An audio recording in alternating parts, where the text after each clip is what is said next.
Audio Jungle.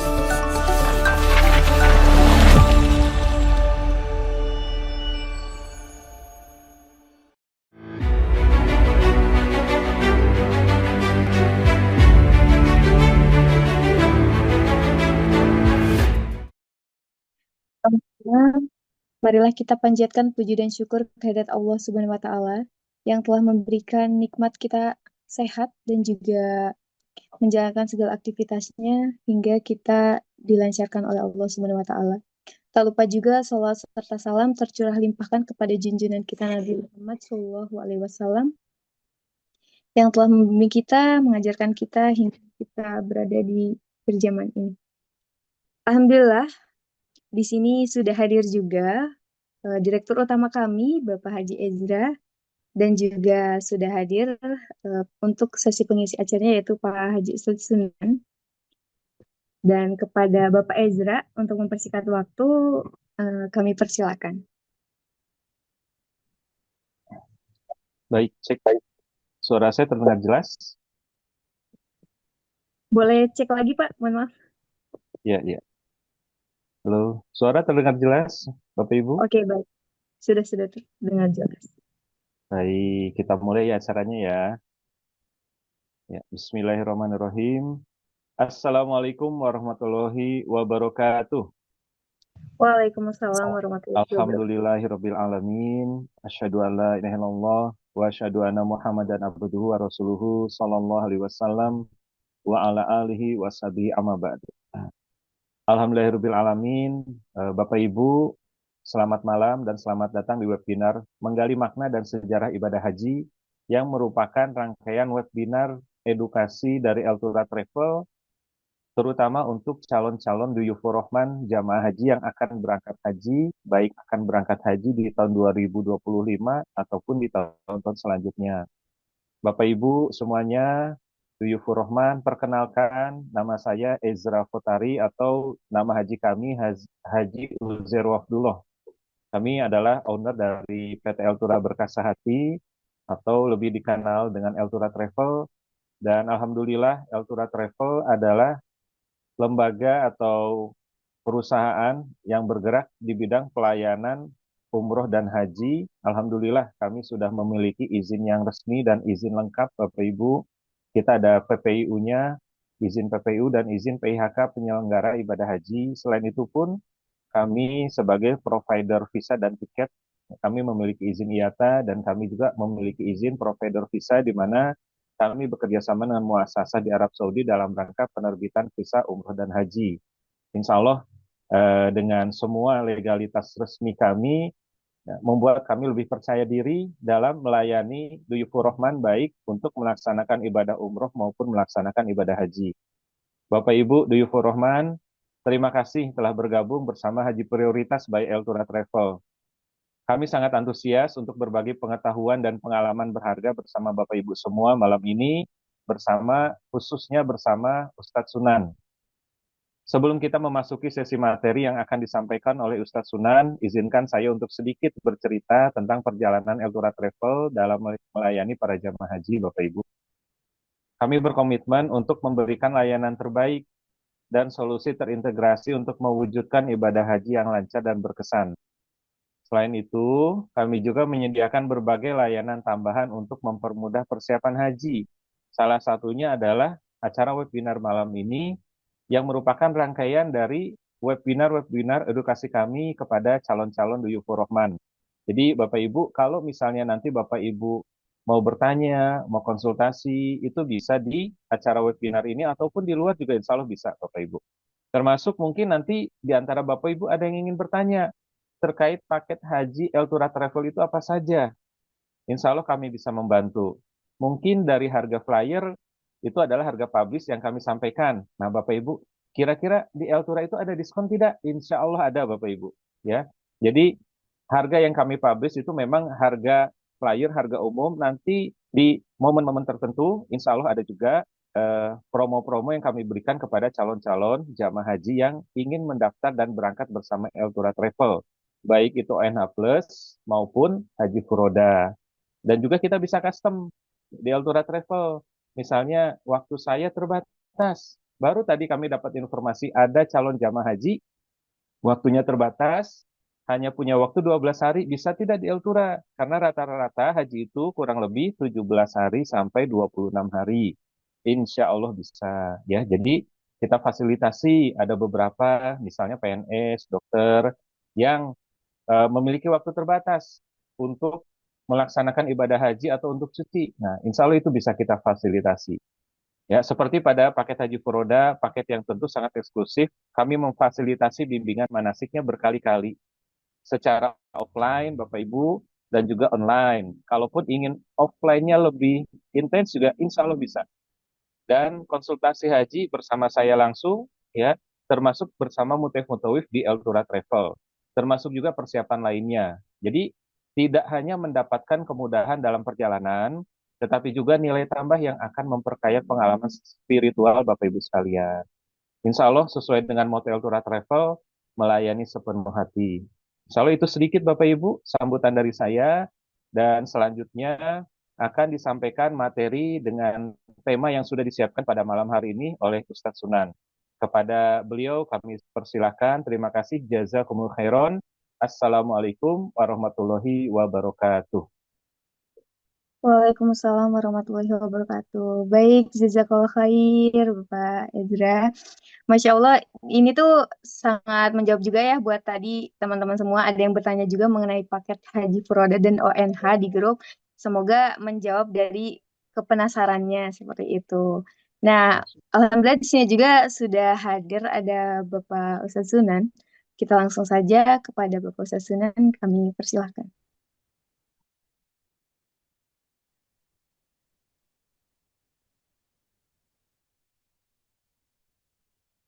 Mohon maaf, Bapak suaranya di saya belum muncul. Di Bapak Ibu semuanya bagaimana suaranya? Apa ada atau tidak? Boleh Ya, belum konfirmasinya? belum terdengar, belum terdengar. Belum. Try.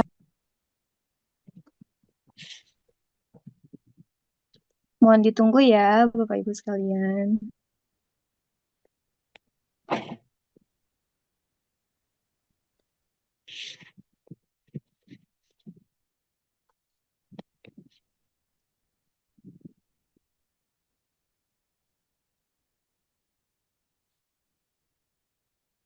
Oke, baik.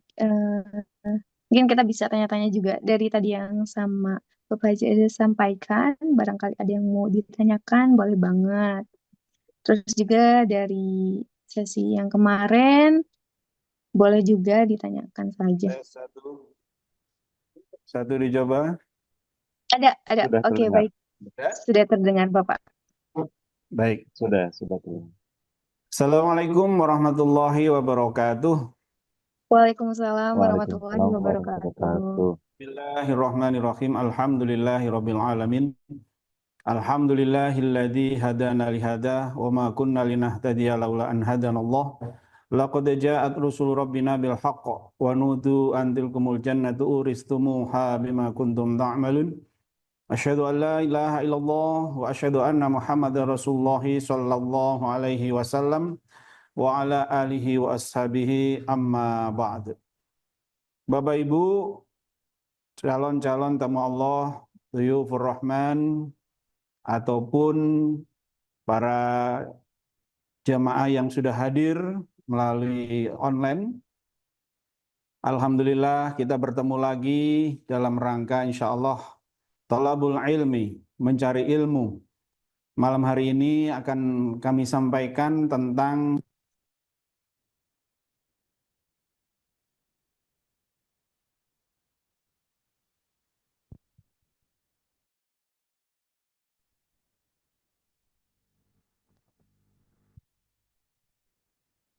Bapak mohon maaf, suaranya menghilang lagi ya.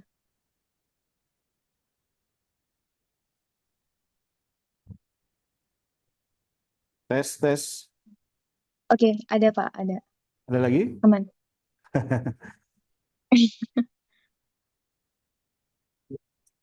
Tadi sudah dicoba lancar sebetulnya. Ini pas Sudah waktunya ada masalah.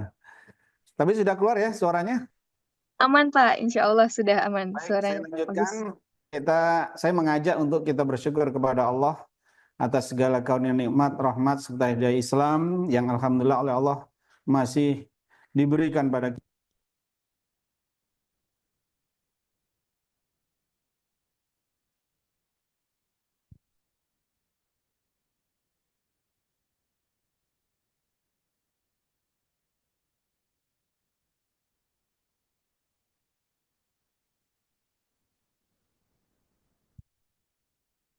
Yang ada di Makkah Madinah.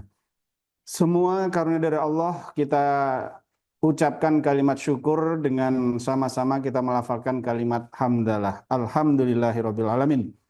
Kemudian salawat serta salam semoga tercurah kepada junjungan Nabi Muhammad SAW beserta keluarganya, sahabatnya, tabi'in tabi'ahum, para ulama sholihin, dan siapapun mereka yang telah menjembatani hidayah Islam kepada kita sehingga kita bisa menerima, memahami, dan mengamalkan hidayah Islam ini. Maka dengan doa kita doakan semoga Allah menempatkan mereka semua di dalam derajat surga yang tertinggi. Amin ya rabbal alamin. Kepada Bapak Ibu hadirin yang telah hadir dalam webinar malam hari ini, tak lupa kami doakan semoga Allah senantiasa melimpahkan kepada Bapak Ibu jamaah semuanya kesehatan, keberkahan, pertolongan, perlindungan, rezeki yang berlimpah, dan tetap istiqomah dalam hidayah Islam sampai husnul khotimah. Amin ya rabbal alamin. Bapak Ibu hadirin yang dimuliakan oleh Allah, alhamdulillah kita kembali bertemu dalam webinar. Kalau saya pemateri berarti yang kedua kali ini. Yang kemarin sudah kami sampaikan tentang keutamaan-keutamaan kota Makkah dan Madinah. Adapun malam hari ini insya Allah akan kami sampaikan sejarah haji dan tempat bersejarah di Makkah dan Madinah. Saya kira nanti insya Allah ada sesi tanya jawab. Kami persilahkan Bapak Ibu untuk bertanya hal-hal seputar materi yang kami sampaikan. Ataupun barangkali bertanya dengan pertanyaan-pertanyaan yang lain masih seputar ibadah haji, ibadah umroh, juga kami persilahkan. Agar apa yang kita kerjakan malam hari ini betul-betul mendapat ridho dari Allah, mendapat keberkahan dari Allah, maka Bapak Ibu kita niatkan hati kita untuk lillahi ta'ala, untuk karena Allah, meskipun mungkin di rumah banyak kesibukan, tapi kita prioritaskan dalam acara webinar ini bertujuan untuk menggali ilmu, mencari ilmu, karena secara dalil Rasulullah pernah mengatakan thalabul ilmi fardhotun ala kulli muslim. Mencari ilmu itu hukumnya wajib bagi setiap orang Islam. Dalam hadis lain Rasulullah mengatakan man salaka thariqan yaltamisu fi ilman sahhalallahu thariqan ilal jannah. Siapa saja yang lewat suatu jalan keluar dari rumahnya untuk menuntut ilmu, mencari ilmu dalam hal ilmu agama tentunya, maka Allah akan mempermudah orang tersebut jalan menuju ke dalam surga.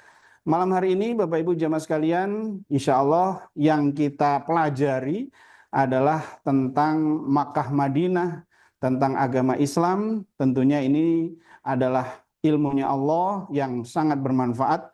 Maka nanti kami mohon Bapak Ibu hadirin bisa fokus, dan sekiranya ada hal-hal yang kurang jelas boleh nanti ditanyakan. Baik Bapak Ibu jamaah sekalian, langsung saya mulai saja materi malam hari ini, sejarah haji dan tempat bersejarah di Makkah Madinah. Menggali makna dan sejarah ibadah haji. Next.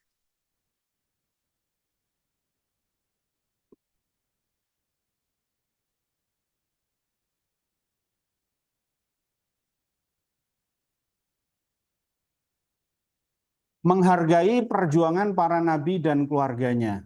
Bapak Ibu jemaah sekalian, belajar tentang perjuangan Nabi Ibrahim, Siti Hajar, dan Nabi Muhammad dalam meningkatkan rasa syukur dan penghormatan terhadap ibadah ini. Mereka adalah teladan dalam iman dan dedikasi kepada Allah. Di dalam hadis Bukhari, Bapak Ibu jemaah sekalian, diriwayatkan tentang kisah daripada Nabi Ibrahim alaihissalam maupun kisah istrinya Hajar, Siti Hajar, yang kalau saya bacakan hadisnya panjang. Ya, nanti salah sedikit saya cuplik hadisnya. Pada intinya adalah itu petunjuk atau tuntunan pelaksanaan ibadah haji untuk kita umat Nabi Muhammad. Nanti salah secara bertahap akan kami sampaikan. Next. Asal muasal ibadah haji, yaitu diawali oleh Nabi Ibrahim alaihissalam, putranya dan putranya yang bernama Ismail. Kemudian nanti kami sampaikan tentang pembentukan Ka'bah. Maksudnya adalah renovasi Ka'bah yang dilaksanakan atau dilakukan oleh Nabi Ibrahim beserta putranya Nabi Ismail. Kemudian juga akan kami sampaikan tentang kisah Siti Hajar dan air Zam-Zam yang waktu itu ditinggal oleh Nabi Ibrahim berdua di sekitar Ka'bah dalam situasi yang sangat-sangat tandus, tidak ada pepohonan di sekitar Ka'bah waktu itu. Kemudian terakhir adalah haji wada, yaitu haji yang dilaksanakan oleh Nabi kita Nabi Muhammad SAW, sekaligus adalah haji yang pertama dan haji yang terakhirnya beliau. Karena dalam seumur hidupnya beliau melaksanakan haji itu 1 kali. Kemudian kalau umrohnya itu beberapa kali melaksanakannya. Baik, lanjut.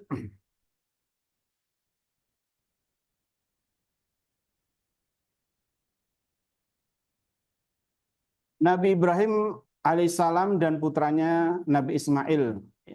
Nabi Ibrahim alaihissalam dan putranya Ismail mendapat perintah dari Allah untuk membangun Ka'bah.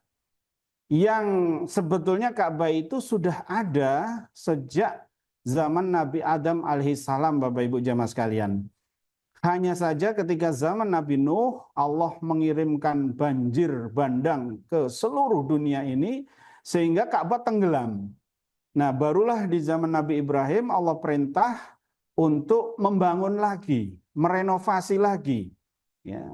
Di dalam hadis, di dalam ayatnya Allah mengatakan bahwa Allah memerintahkan Nabi Ibrahim untuk membangun Ka'bah itu ditinggikan lagi. Bapak Ibu jamaah sekalian, di dalam riwayat disampaikan bahwa pembangunan atau renovasi yang dilakukan Nabi Ibrahim bersama putranya Nabi Ismail ini betul-betul dalam situasi yang waktu itu belum ada penduduk sama sekali di situ. Jadi dibangun dalam kondisi yang memang sangat-sangat gersang. Next.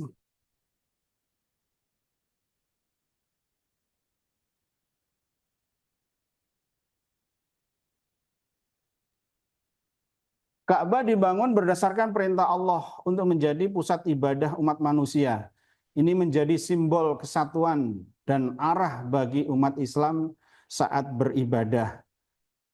Maksudnya menjadi kiblat, ya, menjadi hadapan bagi umat Islam ketika menghadap untuk mengerjakan sholat. Ya, Ka'bah itu Bapak Ibu jamaah sekalian. Sehingga dengan adanya Ka'bah, ya, orang umat Islam yang saat ini setiap mengerjakan sholat 17 rakaat dalam sehari semalam akan hukumnya wajib untuk menghadap ke Ka'bah. Adapun di Indonesia ini kita posisinya berada di timurnya Ka'bah. Maka hadapan kita harus menghadap ke arah Ka'bah, yaitu ke arah barat. Lanjut.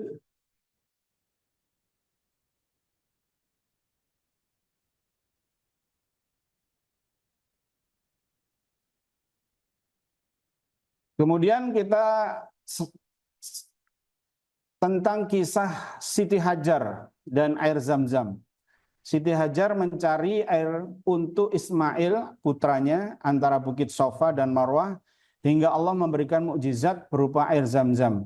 Air ini terus mengalir dan menjadi sumber kehidupan saat ini. Bahkan Rasulullah pernah mengatakan khairu ma'i alal awajihil ardi ma'u Zam-Zam. Fihi ta'amun ti'mun wa shifaun minas saqam.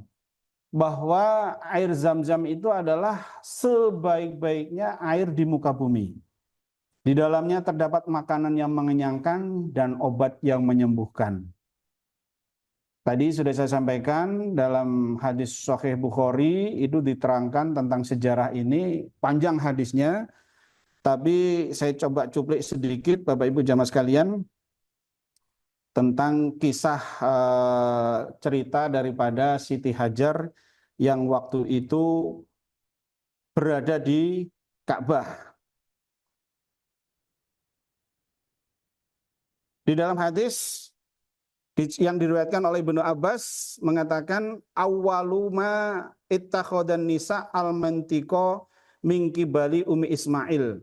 Ittakhadat mintiqa lita'fi asaroha ala saroh. Tsumma ja'a biha Ibrahim wa bniha Ismail wa hiya turdihi hatta wadu'atha indal bait inda tuhati fauqi Zamzam fi a'lil Masjidil Haram.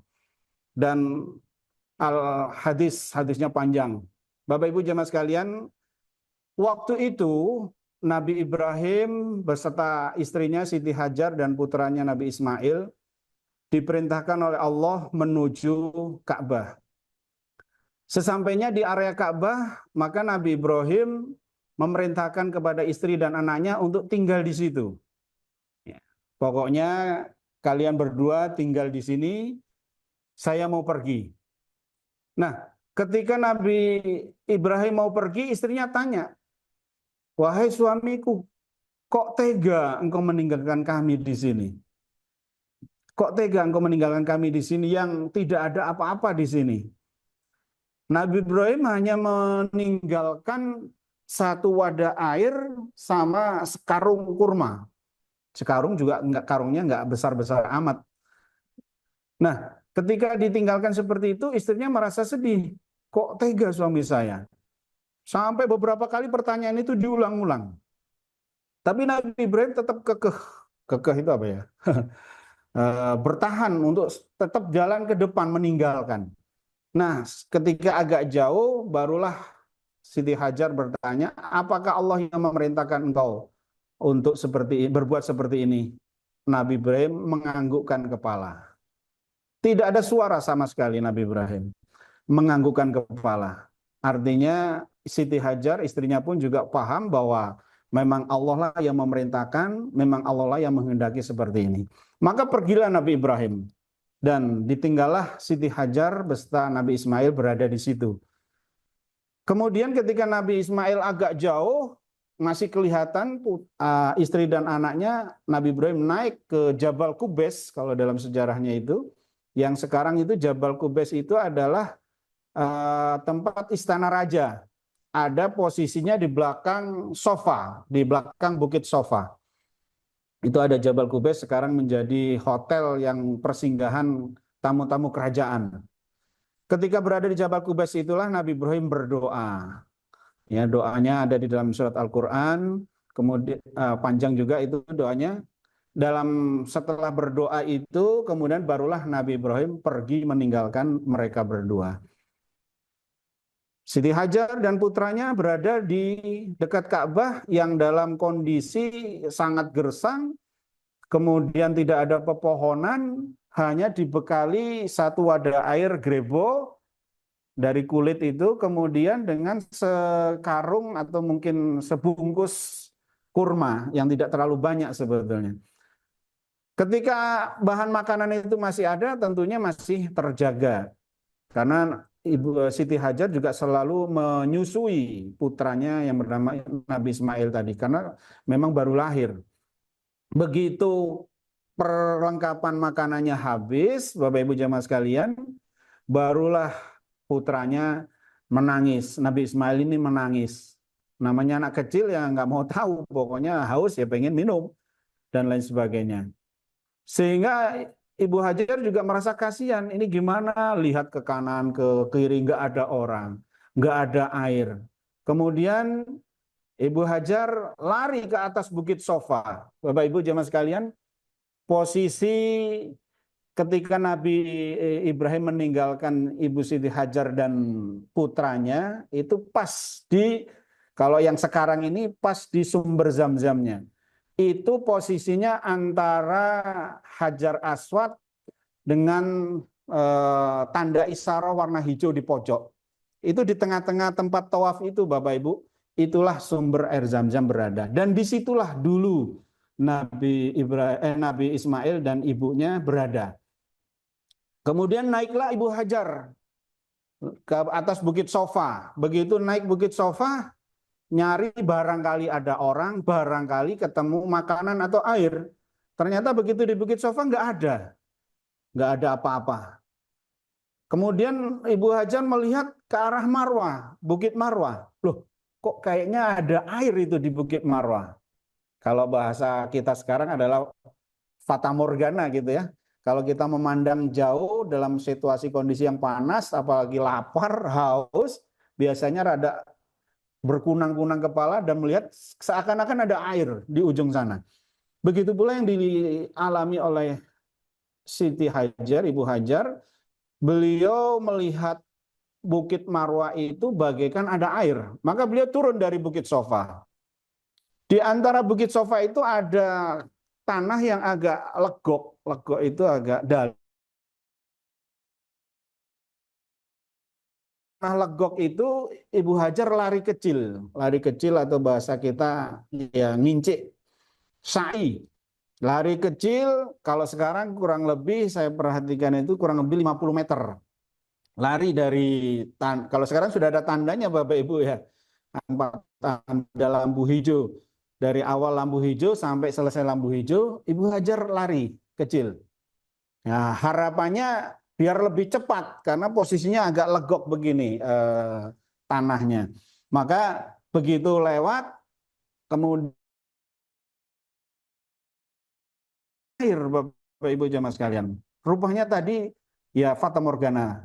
Begitu nyampe Bukit Marwah, melihat Bukit Sofa sama. Kok kayaknya ada air di sana. Kemudian turun lagi Ibu Hajar. Sampai melewati tanah yang legok tadi, lari kecil lagi. Kemudian naik Bukit Sofa. Ternyata di Bukit Sofa nggak ada sesuatu. Nggak ada orang, nggak ada makanan, nggak ada minuman. Dan ini dikerjakan oleh Ibu Siti Hajar sebanyak 7 kali perjalanan. Yang sekarang menjadi ya termasuk salah satu rukunnya ibadah umroh maupun rukunnya ibadah haji. Harus ada sa'i di antara Safa Marwah. Sa'i itu maknanya adalah lari kecil sebetulnya. Tapi praktek sa'i itu lari kecilnya hanya pas di lampu hijau kalau sekarang. Kalau yang tidak lampu hijau seperti Ibu Hajar dulu jalan biasa. Bapak Ibu jamaah sekalian, ini luar biasa perjuangan ya nenek moyang kita di dalam memberikan contoh betapa ridhonya, betapa ikhlasnya beliau ditinggalkan suaminya dalam kondisi tidak ada orang, makanan hanya sedikit, kemudian berusaha mencari makanan untuk putranya yang memang sedang gencar-gencarnya menyusu, lapar-laparnya anak untuk diberi makan, untuk diberi air ASI, tapi ternyata tidak ada sesuatu di situ. Maka dipraktekkanlah yang sekarang menjadi rukun daripada ibadah umroh maupun ibadah haji kita, yaitu melaksanakan sa'i. Bisa kita bayangkan Bapak Ibu jamaah sekalian, kalau sekarang sudah nyaman sa'i itu, ber-AC, kemudian dilindungi di dalam gedung. Kalau dulu ya seperti tadi, kondisinya betul-betul gersang, panas, sehingga Ibu Hajar melihat ujung ke ujung itu bagaikan ada air, atau istilahnya fata morgana. Bapak Ibu jamaah sekalian, di perjalanan yang ketujuh di atas Bukit Marwah, saat itu Ibu Siti Hajar mendengar ada suara. Tiba-tiba ada suara yang mengatakan, wahai Hajar, wahai Siti Hajar, kesinilah. Kemudian begitu dicari-cari ternyata posisi suara itu adalah berada di dekat putranya, yaitu Nabi Ismail. Ternyata itu adalah suara malaikat Jibril, Bapak Ibu jamaah sekalian. Kemudian malaikat Jibril menghentakkan tumitnya di yang sekarang ini adalah posisinya di tempat tawaf yang lurusan Hajar Aswad dengan lampu hijau, pas tengah-tengahnya disitulah sumber asli air Zam-Zam. Setelah malaikat Jibril menghentakkan tumit atau kakinya, maka keluarlah air dengan deras. Ibu Hajar langsung berusaha untuk mengisi tempat wadah airnya tadi, kemudian membendung air tersebut. Di dalam hadis Rasulullah pernah mengatakan, ya, semoga Allah merahmati Ibu Hajar.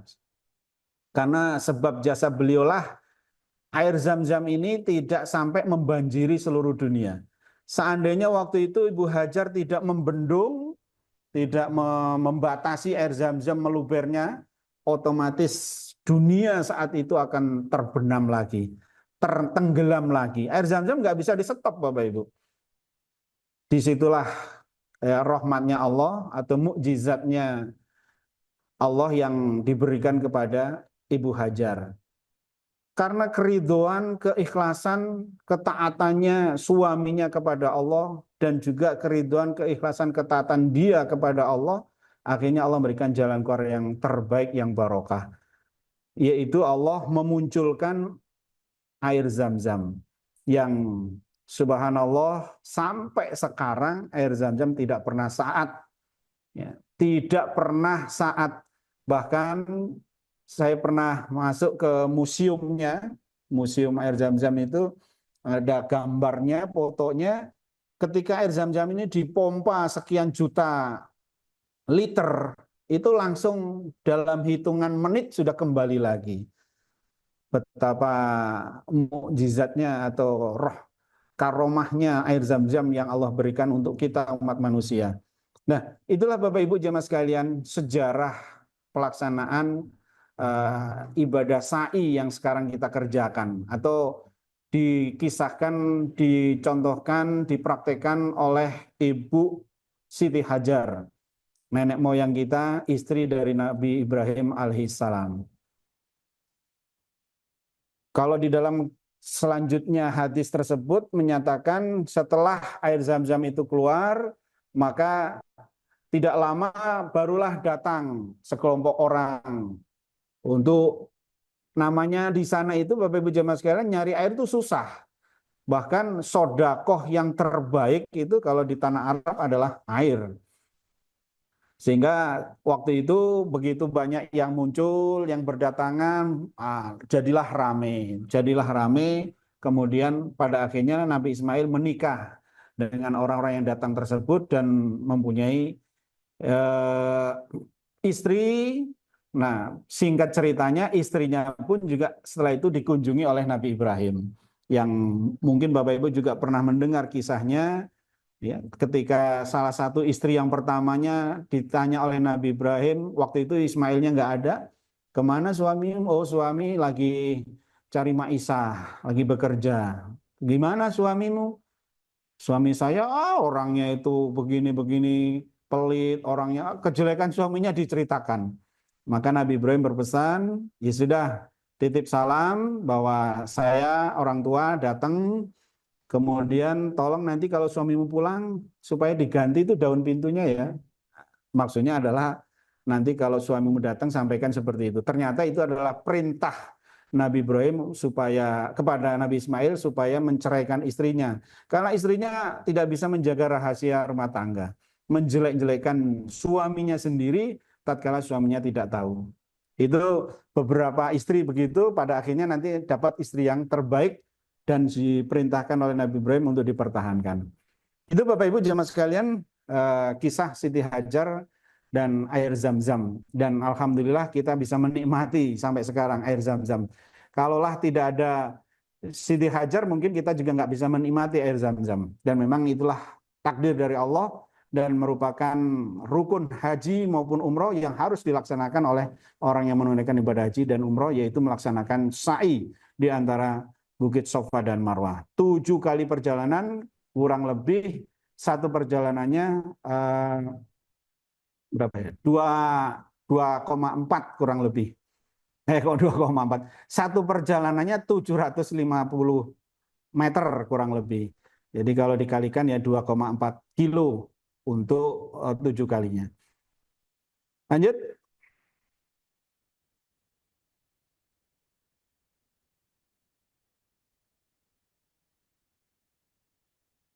Operator, kok nggak jalan?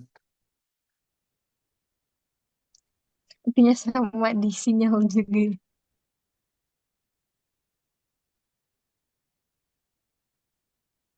Ya, sudah baru muncul. Selanjutnya Bapak Ibu jamaah sekalian, haji wada, haji pamitan yang dipraktekkan oleh Nabi kita Nabi Muhammad SAW, yaitu pelaksanaan haji wada ini dilaksanakan pada tahun 10 Hijriah, 3 bulan sebelum Rasulullah meninggal dunia, atau 3 bulan. Bapak Ibu jamaah sekalian, di dalam sejarah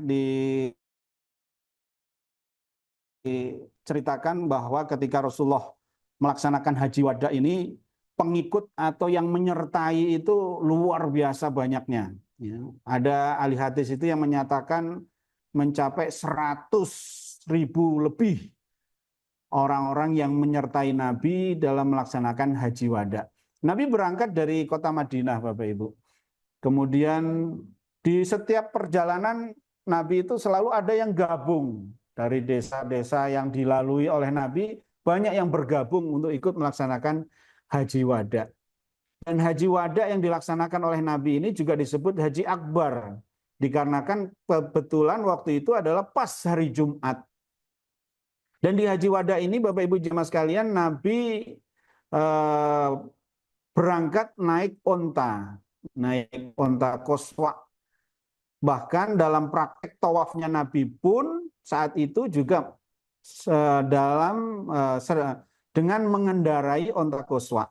Jadi Nabi tawaf itu sambil naik onta, Bapak Ibu jamaah sekalian. Maka ketika pun zaman sekarang Bapak Ibu kodarnya tidak mampu untuk jalan kaki, mampunya didorong pakai kursi roda. Kalau sekarang ini ada apa itu motor yang pakai mesin itu apa sih namanya? Kok saya lupa itu. Insya Allah bayarnya sekitar 200 real di lantai 2 masjid. Itu juga boleh Bapak Ibu. Sah ketika memang Bapak Ibu ingin pahalanya yang lebih sempurna, tentunya semakin banyak langkah, semakin banyak perjuangannya, semakin banyak tenaga yang dikeluarkan, ya tentunya pahalanya semakin berat, semakin baik, semakin bagus. Ya, karena al-ajru biqadri ta'ab, pahala itu besar kecilnya pahala tergantung besar atau beratnya cobaan yang kita alami.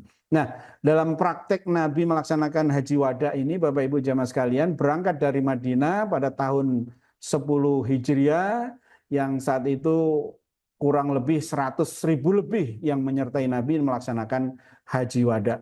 Insya Allah nanti dalam detail praktek ibadah hajinya akan kami sampaikan di judul tema manasik ibadah haji. Itulah yang dipraktekkan oleh Rasulullah, termasuk ada beberapa jenis ibadah haji. Rasulullah sendiri mempraktekkan haji kiron, tapi sahabat-sahabat yang lain diperintahkan, ada yang mempraktekkan haji ifrad, ada yang mempraktekkan haji tamattu. Rasulullah menyetujuinya, memperbolehkannya. Maka dalam hadis-hadis sahih dikatakan haji itu ada 3 macam, haji kiron, haji tamattu, haji ifrad. Itu Bapak Ibu jemaah sekalian, lanjut. Ya, sekarang saatnya bertanya Bapak Ibu. Mangga tadi yang sudah saya sampaikan, saya bacakan tadi sesuai dengan slide-nya, dengan tema yang berjudul sejarah ibadah haji dan tempat-tempat bersejarah. Tempat-tempat bersejarah ini belum ini ya, baru sejarah ibadah haji. Kemudian saya tambahin sedikit Bapak Ibu jamaah sekalian, yang dimaksud haji itu adalah sengaja datang. Secara makna istilah haji itu adalah sengaja datang. Kalau dalam istilah para ulama mengatakan qasdu mau'idhi makhsusin fi waqti makhsusin li amali makhsusin. Jadi melaksanakan ibadah haji itu adalah sengaja datang ke Baitullah untuk melaksanakan ibadah yang khusus di tempat yang khusus dalam waktu yang khusus. Itulah yang disebut ibadah haji. Mangga Bapak Ibu, silakan yang mau bertanya. Silakan moderator, bisa dipandu untuk pertanyaan-pertanyaannya. Oke, baik. Masya Allah, dari ceritanya tadi banyak banget hal-hal yang saya juga mendapatkan insight knowledge yang baru nih, Bapak. Nah, buat Bapak Ibu sekalian yang ingin bertanya, boleh banget langsung raise hand dan open mic, atau bisa juga di kolom komentar. Langsung di kolom chatnya, di typing aja pertanyaannya ya. Tapi Bapak, sebenarnya saya pengen bertanya juga nih, Pak. Mengenai, tadi kan sangat perjuangan banget ya untuk eh, bisa adanya air zam-zam nih, terus juga cerita hingga menjadi adanya syai gitu. Berarti di sini kita kan ketika berangkat haji ataupun umroh harus memanfaatkan banget gitu ya Pak ya, semuanya pakai air zam-zam itu gimana tuh Pak? Seperti misalnya cuci tangan ataupun minum, itu boleh kan Pak? Ya, betul. Jadi kalau Bapak Ibu jamaah sekalian nanti ibadah haji terutama dalam pelaksanaan di lapangannya nanti kami jamin dan kami selalu menginstruksikan sebisa mungkin air yang diminum, air yang dikonsumsi selama di Mekah Madinah adalah air Zam-Zam. Karena begitu banyak barokahnya air Zam-Zam tadi, manfaatnya juga luar biasa. Dan alhamdulillah sampai saat ini penggunaan air Zam-Zam tidak dibatasi. Kecuali kemarin pas COVID. Pas COVID itu dibatasi karena memang ada kekhawatiran penyebaran virus. Tapi ketika sekarang tidak ada pembatasan. Bahkan boleh dipakai wudhu, boleh dipakai cuci muka. Ketika sedang sa'i itu Bapak Ibu jemaah sekalian, kalau batal ya yang laki-laki khususnya bisa wudhu di tempat air minum. Dan itu tidak dilarang oleh petugas di sana.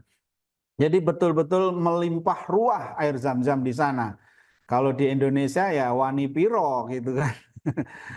Tinggal berani beli harga berapa kalau di Indonesia. Kalau di sana memang luar biasa, melimpah ruah.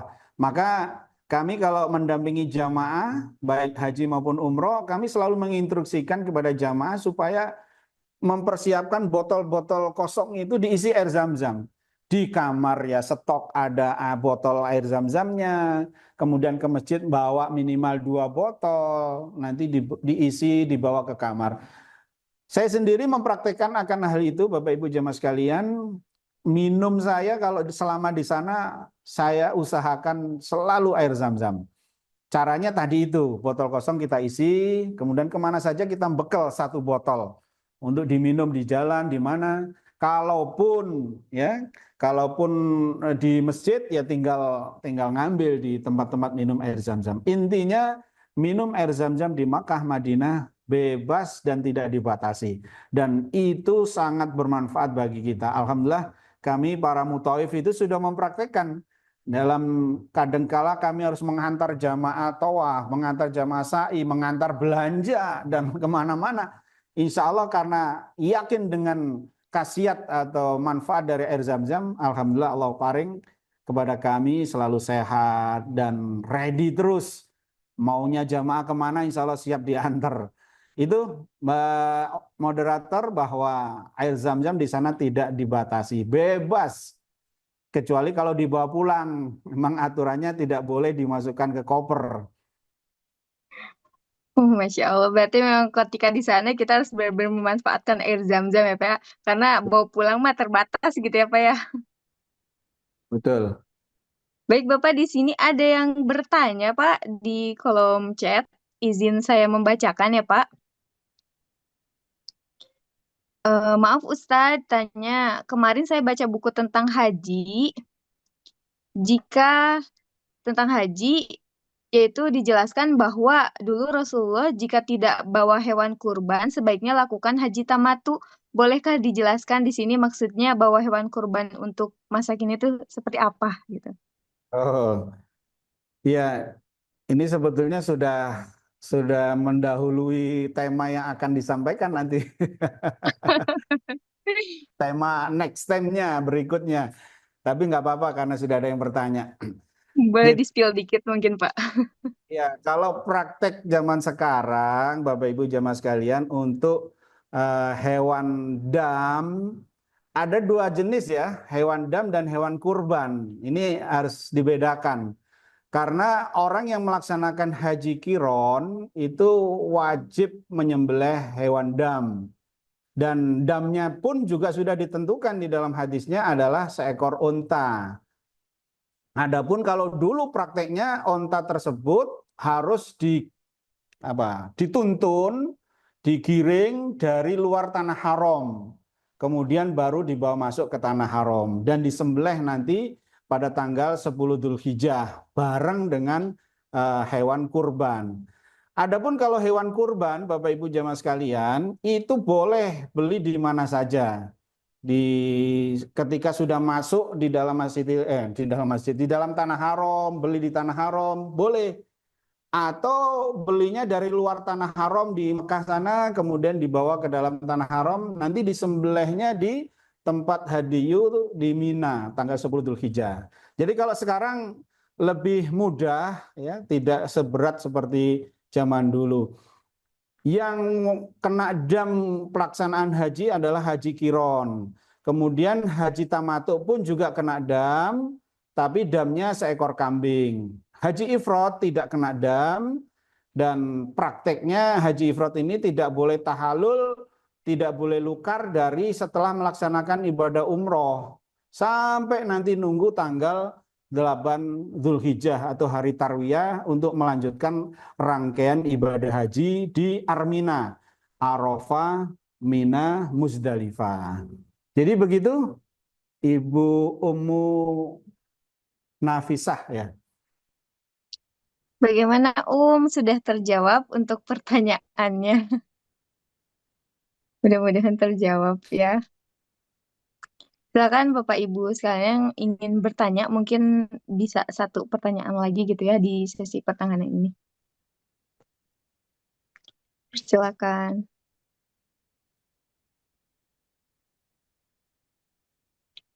Oke, Bapak, mungkin karena belum ada yang bertanya lagi ya, saya penasaran juga nih, ada yang ingin ditanyakan gitu.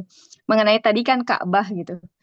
Di sini tuh sempat bahkan orangnya bertanya langsung dan ngobrol dengan saya. Beliau ini ketika ingin berhaji ataupun umroh, merasa takut gitu. Kalau dibilang mampu bisa saja mampu, tapi takutnya di sini bukan masalah finansialnya ataupun keberangkatan gimananya, tapi takut aduh saya banyak dosa gitu. Terus takut bisa lihat Ka'bah atau enggak gitu-gitu loh Pak Ustadz.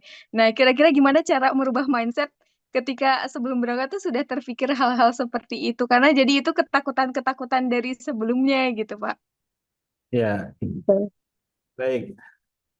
Bapak Ibu jamaah sekalian, memang secara kenyataan di lapangan, meskipun sebetulnya itu nggak ada hubungan ya antara dosa yang dikerjakan di sini, kemudian nanti akan berakibat di sana, sebetulnya nggak ada hubungan, ya, karena belum ada nas dalil yang menyatakan tentang hal itu. Adapun kenyataan di lapangan memang kadang terjadi, Bapak Ibu jamaah sekalian. Ada kita jumpai begitu hadir ke sana ternyata jadi gila. Saya pernah jumpai juga itu.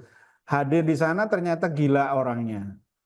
Niat berangkatnya dari Indonesia tidak gila, ya. Niat berangkat haji ke sana ternyata begitu nyampe sana gila, stres. Ada juga yang ternyata begitu nyampe sana tidak melihat Ka'bah seperti yang tadi ditanyakan Mbak Dini ya. Itu memang ada kenyataan di lapangan seperti itu. Tapi Bapak Ibu jamaah sekalian, bahwa kullu bani Adam khotoun. Setiap anak turun Adam itu punya dosa, punya salah. Wa khairul khoina at-tawwabun. Dan sebaik-baiknya orang yang bersalah adalah orang yang minta maaf. Bapak Ibu jamaah sekalian, Allah akan memaafkan kalau kita bertobat. Maka ketika kita merasa bersalah, merasa berdoa, ya segera ditobati. Minta maaf kepada Allah, minimal dengan memperbanyak istighfar, minimal dengan memperbanyak kalimat-kalimat thayyibah, kalimat-kalimat yang baik, kemudian mengerjakan sholat sunnah, tobat, dan lain-lainnya. Dan harus yakin ketika kita minta maaf, Allah pasti akan memaafkan. Kemudian kalau Allah sudah memaafkan, ya berarti tinggal praktek di sananya adalah pasrah kepada Allah, berserah diri kepada Allah, dan tetap ya berusaha la yukhalituhu bil ism. Pelaksanaan ibadah hajinya itu tidak dicampuri dengan dosa-dosa. Kemudian pelaksanaan ibadah hajinya asobah sunnah, mencocoki sunnah-sunnah atau yang dicontohkan oleh Rasulullah. Insya Allah Bapak Ibu jamaah sekalian tidak akan mengalami hal-hal yang ditakutkan tadi. Ya. Kenapa hal-hal yang ditakutkan itu tadi terjadi? Bisa jadi dia belum bisa mentaubati. Bisa jadi dia belum bisa pasrah kepada Allah. Bisa jadi amal ibadah hajinya di sana itu tidak berdasarkan Quran hadis, kemudian tidak asobah sunnah, dan dicampuri pelanggaran-pelanggaran yang lain. Jadi kalau saya katakan apakah itu sebab ke dosa dari sini, secara nas dalil nggak ada hubungannya sebetulnya. Tapi memang secara kenyataan ada hal-hal yang terjadi seperti yang tadi saya sampaikan. Begitu Mbak Dini? Oke, baik. Jazakallah khair Bapak atas jawabannya. Boleh Teh Nabila lanjut.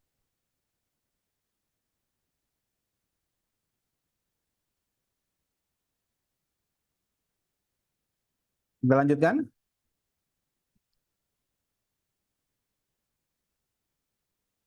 Dilanjutkan Mbak Dini?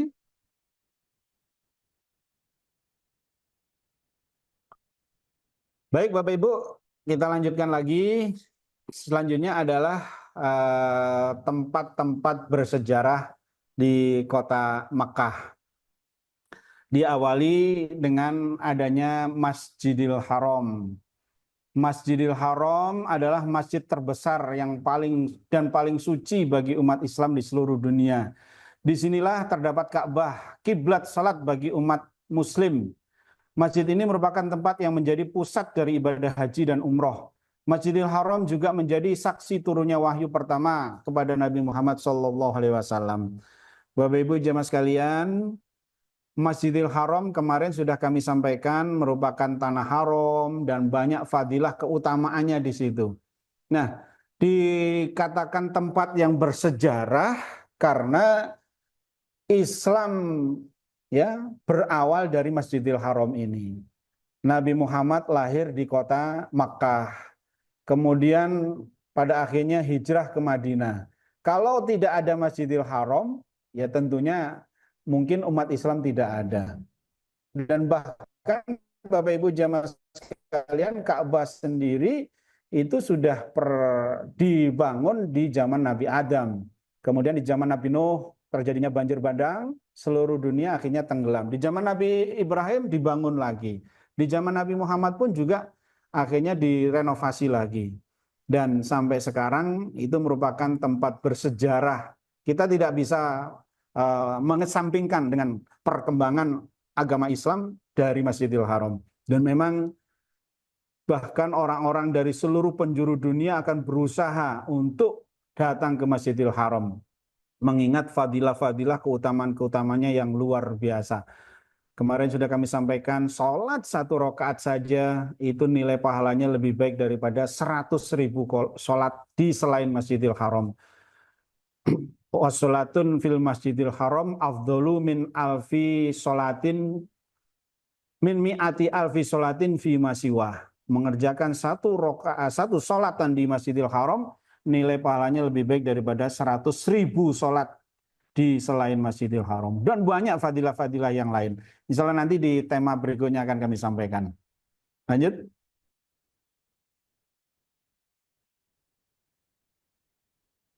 Selanjutnya Bapak Ibu, tempat bersejarah di Mekah tadi pertama Masjidil Haram, Yang kedua adalah Jabal Sur. Jabal itu gunung, Sur itu nama daerah itu. Jadi Jabal Sur ini lumayan tinggi, kemudian jalannya lumayan ekstrim, Bapak Ibu jemaah sekalian. Dan disinilah tempat bersejarah yang menjadi saksi penting dalam perjalanan hijrah Rasulullah SAW dan sahabatnya Abu Bakar As-Siddiq. Mereka bersembunyi di Gua Sur untuk menghindari pengejaran dari kaum kafir Quraisy. Ini diabadikan dalam surat Al-Quran, surat At-Taubah ayat 40. Bapak Ibu jamaah sekalian, tentang sejarah Gua Sur ini sebetulnya Rasulullah ya tidak bukan berarti Rasulullah itu takut dengan orang-orang kafir Quraisy. Rasulullah berani. Tapi memang Allah memerintahkan untuk Rasulullah hijrah ke kota Madinah. Bapak Ibu jamaah sekalian, ada riwayat di dalam hadis yang luar biasa. Ketika Rasulullah diperintahkan untuk hijrah, ya, di waktu malam, saat itu Rasulullah berada di dalam rumahnya di Mekah. Kemudian Rasulullah ditemani oleh Ali bin Abi Thalib. Kemudian Rasulullah berpesan kepada Ali, wahai Ali, malam hari ini saya sudah diperintah oleh Allah untuk hijrah ke Madinah. Nah, kamu menggantikan posisi saya di sini. Saya akan hijrah nanti ditemanin oleh Abu Bakar As-Siddiq. Bapak Ibu jemaah sekalian, orang-orang kafir Quraisy mereka berupadaya. Sebetulnya pengen menangkap hidup-hidup Rasulullah. Bahkan kalau misalnya Rasulullah ini melawan, mereka sudah sepakat akan membunuh Rasulullah. Saking liciknya, Bapak sekalian, karena Rasulullah ini berasal dari suku Bani Hashim yang merupakan suku yang terhormat, sehingga mereka saking liciknya itu berusaha supaya nanti tidak ada tuntutan balik dari sukunya Rasulullah, maka mereka mengumpulkan perwakilan dari beberapa suku dari orang-orang kafir Quraisy itu. Masing-masing suku supaya mengirimkan 2 orang pemuda yang cakap, yang jago berantem, jago main pedang. Tujuannya nanti kalau sudah terkumpul, kalau dalam sejarah itu sampai terkumpul kurang lebih 70 pemuda. Mereka mengepung rumah Rasulullah. Nanti kalau sudah saatnya ada instruksi aba-aba dari pimpinan orang kafir Quraisy, baru ditangkap Rasulullah. Kalau melawan, bunuh saja. Instruksinya begitu. Apa yang terjadi Bapak Ibu jemaah sekalian? Ketika rumah Rasulullah dikepung, Rasulullah kemudian berdoa kepada Allah dan mengambil secawuk debu yang ada di dekat rumahnya situ, kemudian ditaburkan ke arah mereka pemuda-pemuda itu. Yang terjadi 70 pemuda, kurang lebih 70 tadi tertidur. Rasulullah keluar, tidak ada satu orang pun yang tahu. Kemudian Rasulullah menuju rumah Abu Bakar, dan Abu Bakar sebelumnya memang sudah dikasih tahu bahwa akan melaksanakan hijrah ke kota Madinah. Berangkatlah Rasulullah bersama Abu Bakar menuju Jabal Sur ini, menuju Gua Sur untuk singgah, ya, singgah sejenak supaya orang-orang kafir Quraisy yang nanti barangkali mengejar tidak akan menjumpai beliau. Bapak Ibu jemaah sekalian, begitu Rasulullah keluar waktu malam sampai sholat Isya, orang pemuda-pemuda tadi tertidur.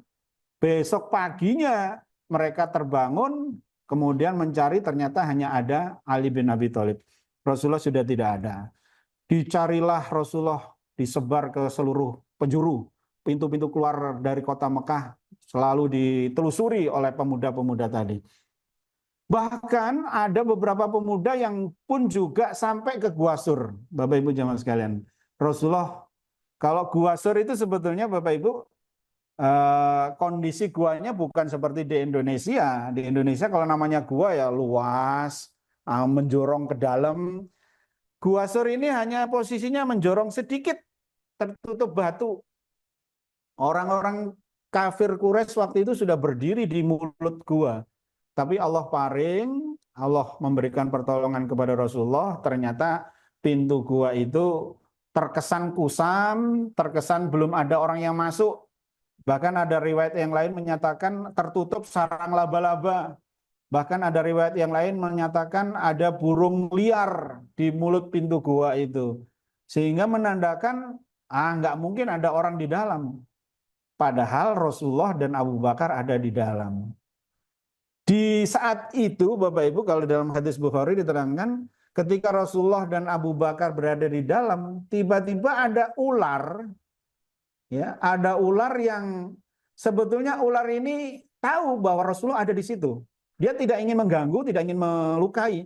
Tapi karena Abu Bakar merasa ular ini nanti akan mengganggu kepada Rasulullah, sehingga lubang-lubang yang itu ditutup oleh tangannya Abu Bakar. Pada akhirnya Abu Bakar disengat, dipatuk oleh ular tadi. Dan menggigil Abu Bakar. Sampai-sampai ketika Rasulullah berbaring di pahanya Abu Bakar, ya sambil tiduran begitu, Abu Bakar tidak berani membangunkan. Ya, padahal Abu Bakar sedang menahan rasa sakit di patuk ular tadi. Kemudian air matanya Abu Bakar netes mengenai pipi Rasulullah. Barulah Rasulullah terbangun, kemudian bertanya, wahai Abu Bakar, kenapa? Kok kamu menangis?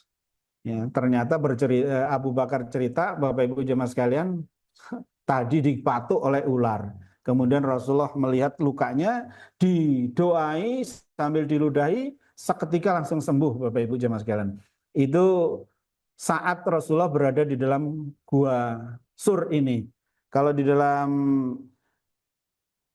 diterangkan di dalam surat At-Taubah, ya, ayat 40, kemudian Rasulullah waktu itu berada di Gua Sur ini 2 hari 2 malam kalau ada riwayat yang menyatakan demikian.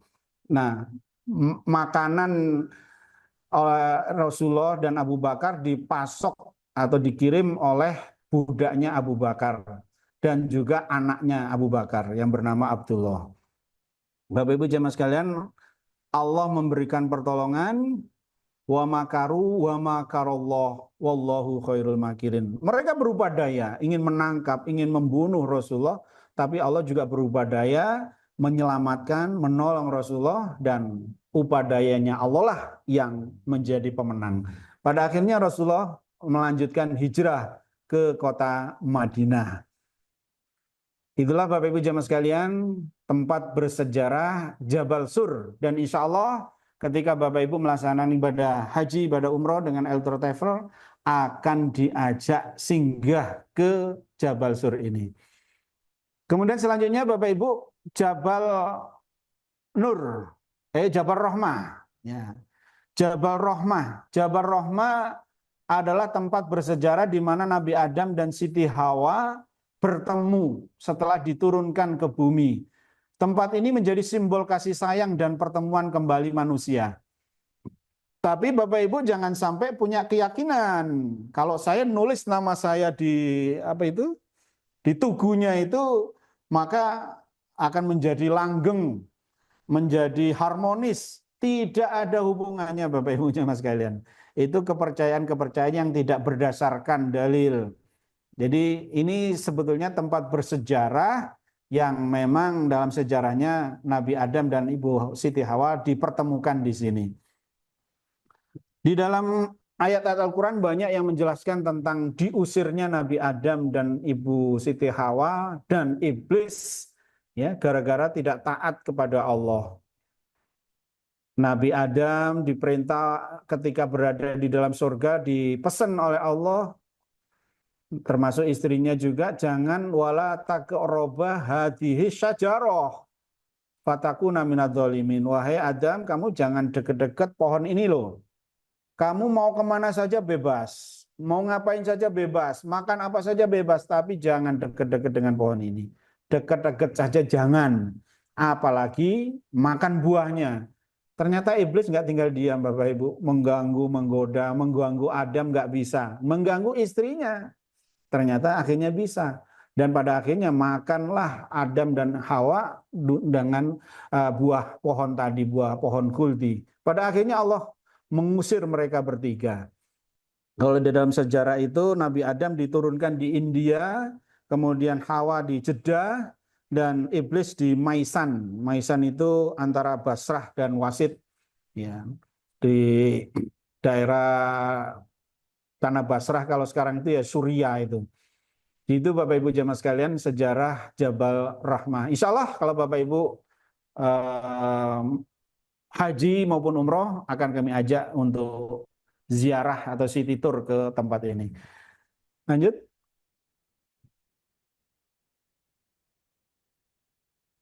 Selanjutnya adalah Armina. Tempat bersejarah berikutnya adalah Armina. Armina itu singkatan dari Arafah, Muzdalifah, dan Mina.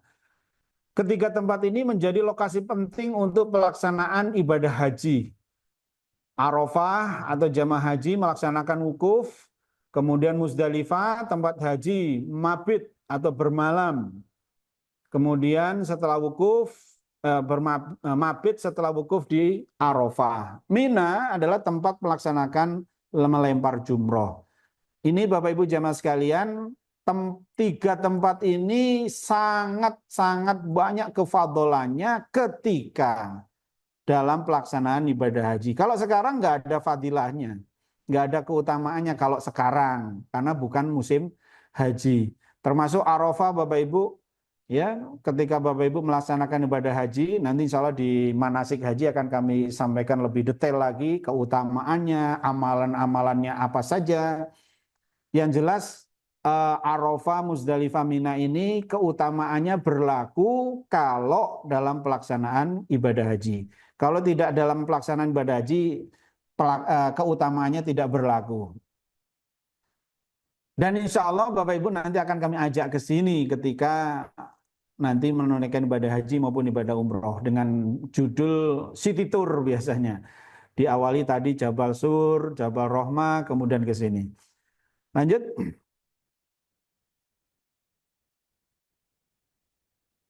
Kemudian Ji'ronah Bapak Ibu.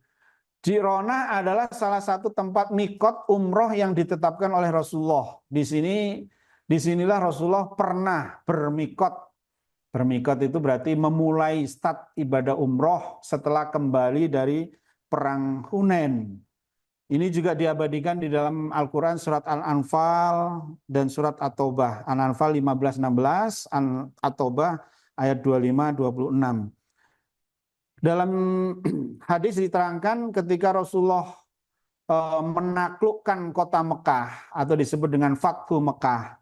Saat itu Rasulullah datang dari Madinah beserta sahabat-sahabatnya berjumlah 10.000 orang.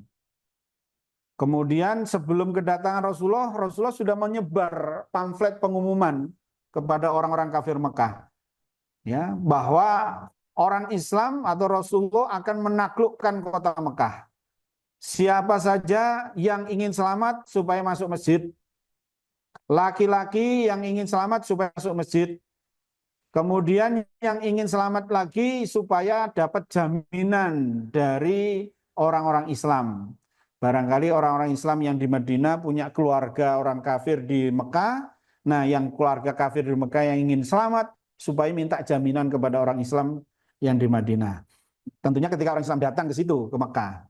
Apa yang terjadi Bapak Ibu jemaah sekalian? Luar biasa. Allah memberikan pertolongan, ternyata Rasulullah sudah siap dengan bala pasukannya. Kalau misalnya ada yang melawan, ya terjadi perang betul. Dan memang dihalalkan Rasulullah berperang di kota Mekah saat Fathu Mekah itu. Kemarin sudah saya sampaikan. Pada akhirnya alhamdulillah tidak terjadi peperangan. Orang-orang kafir Mekah banyak yang insaf. Bahkan mencapai 2.000 orang yang insaf di hari Fathu Mekah itu. Tapi ada juga banyak yang nggak insaf. Nah, salah satunya atau salah banyaknya adalah orang-orang Hawazin. Orang-orang Hawazin, mereka tidak mau masuk Islam dan bahkan mereka mengumpulkan suku-suku di sekitarnya untuk siap ngajak perang Rasulullah. Sehingga waktu itu Rasulullah pun juga meladeni tantangan mereka. Ya. Begitu Rasulullah mau menuju Hawazin, di pertengahan jalan, tepatnya di Bukit Hunain, ternyata orang-orang Hawazin sudah menyiapkan strategi menghadang Rasulullah. mereka berusaha untuk menyerang Rasulullah secara serentak. Dalam perang Hunain ini Rasulullah membawa pasukan 10.000 dari Madinah plus ditambah 2.000 yang baru insaf tadi. Jadi 12.000 Bapak Ibu jemaah sekalian. Luar biasa banyak waktu itu. Orang-orang Hawazin tidak terlalu banyak sebetulnya, tapi mereka bertekad akan membunuh, akan menghancurkan umat Islam waktu itu. Awalnya orang-orang umat Islam juga sempat lari kocar-kacir karena dengan serangan yang mendadak tadi di daerah Hunain. Pada akhirnya mereka bersatu kembali, berkumpul kembali dan bisa mengalahkan orang-orang Hawazin. Saking saking mempersungguhnya orang Hawazin memerangi Rasulullah waktu itu, Bapak Ibu jemaah sekalian, mereka pimpinan-pimpinannya itu menginstruksikan supaya hewan, ternak, wanita semuanya dibawa di medan perang. Tidak boleh ada yang ditinggal. Pokoknya akan siap berperang sampai titik darah penghabisan. Niatnya begitu, tapi prakteknya ternyata mereka kalah dan menyerah. Kalau di dalam hadis diterangkan sampai-sampai Rasulullah dan orang iman itu mendapat jarahan perang sangat banyak sekali. Ya, satu orang itu bisa mendapatkan berapa ratus ternak, berapa ratus domba, berapa puluh onta, banyak sekali lah ya, jam rampasan perang. Nah, setelah selesai perang Hawazin, Rasulullah singgah di Ji'rona ini, kemudian melaksanakan ibadah umroh. Ini Bapak Ibu jamaah sekalian. Ini prakteknya di tahun 8 Hijriah ya, saat Fathu Mekah. Lanjut.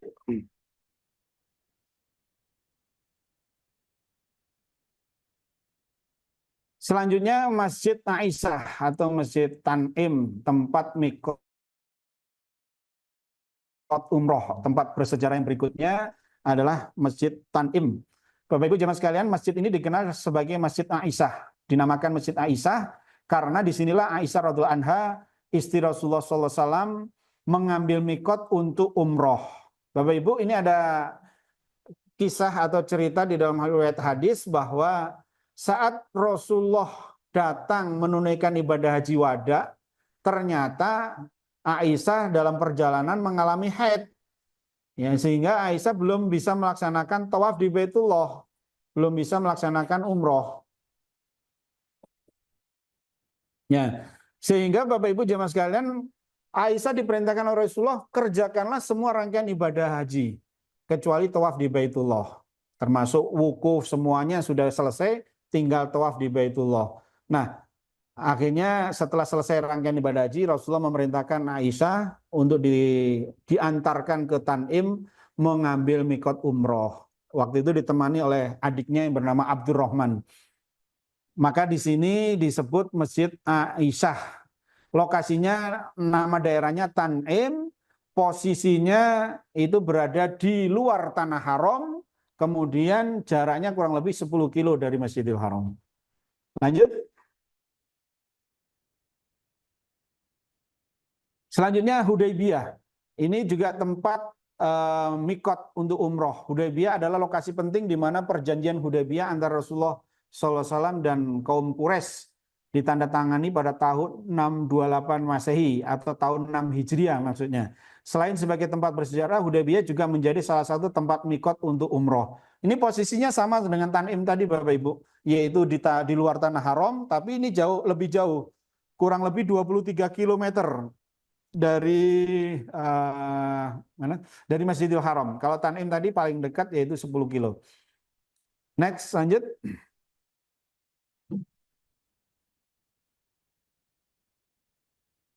Kalau perjanjian Hudaybiyah, insya Allah nanti lain waktu saya ceritakan, saya sampaikan panjang ceritanya itu Bapak Ibu. Selanjutnya adalah Masjid Jin. Masjid Jin ini posisinya Bapak Ibu di dekat Marwah bagian belakang. Ini di lokasi ini Rasulullah SAW pernah membacakan Al-Quran kepada sekelompok jin yang mendengarkannya dengan takjub. Peristiwa ini diabadikan dalam surat Al-Jin ayat 1-2. Nanti Bapak Ibu bisa membaca ayatnya. Dan biasanya kita akan melewati kalau pulang dari City Tour. Nanti ada masjid di sini Bapak Ibu. Ini juga ceritanya agak panjang di dalam riwayat hadisnya. Sedikit saya singkat saja bahwa sempat Rasulullah membacakan surat Al-Jin di sini, kemudian jin itu bertumpuk-tumpuk mendengar kalam Rasulullah. Sebelumnya jin itu bebas ya mencuri pendengaran di langit sana, tapi setelah Rasulullah diangkat menjadi utusan, maka jin-jin tidak bebas mendengarkan kalam di langit. Sehingga ketika mendengarkan Rasulullah membaca ayat Al-Quran, mereka sangat takjub. Nah, masjidnya seperti itu. Dan ini ramai sekali kalau pas musim haji selalu dipakai sholat baik 5 waktu maupun sholat Jumat. Posisinya dengan Masjidil Haram kurang lebih 2 kilo, Bapak Ibu. Lanjut. Kemudian selanjutnya adalah tempat-tempat bersejarah di Madinah. Nah, sepertinya waktunya berjalan terus. Mungkin agak sedikit saya persingkat. Tempat-tempat bersejarah di Madinah, dimulai dari Masjid Nabawi. Bapak Ibu jamaah sekalian, Masjid Nabawi adalah masjid yang sangat mulia setelah Masjidil Haram. Salatun fil masjidi afdolu min alfi salatin fi masiwah. Mengerjakan satu salat di Masjid Nabawi, nilai pahalanya lebih baik daripada 1000 salat. Luar biasa Bapak Ibu ya. Nah, dan disinilah Rasulullah tinggal sampai dimakamkan pun juga Rasulullah ada di Masjid Nabawi ini. Makam Rasulullah itu posisinya di dalam bangunan Masjid Nabawi, tapi secara syar'inya berada di luar masjid Bapak Ibu makamnya, bukan di dalam masjid. Jadi posisi makam itu berada di luar masjid, bukan di dalam, tapi memang berada di dalam bangunannya masjid. Lanjut.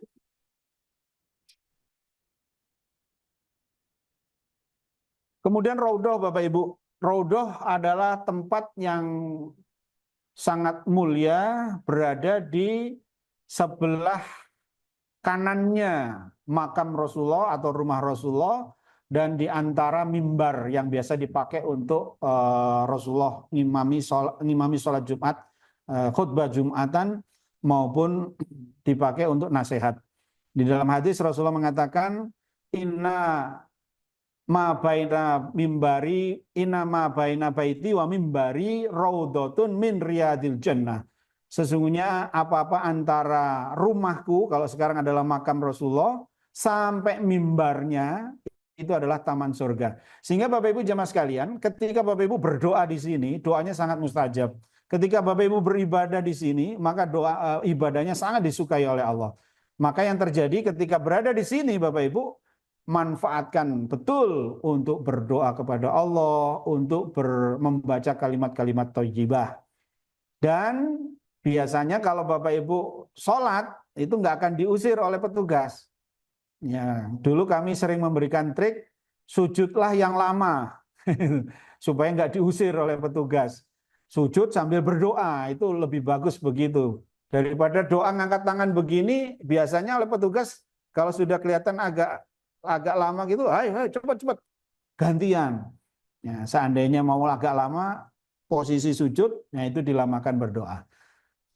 Ada di dalam Masjid Nabawi posisinya. Lanjut.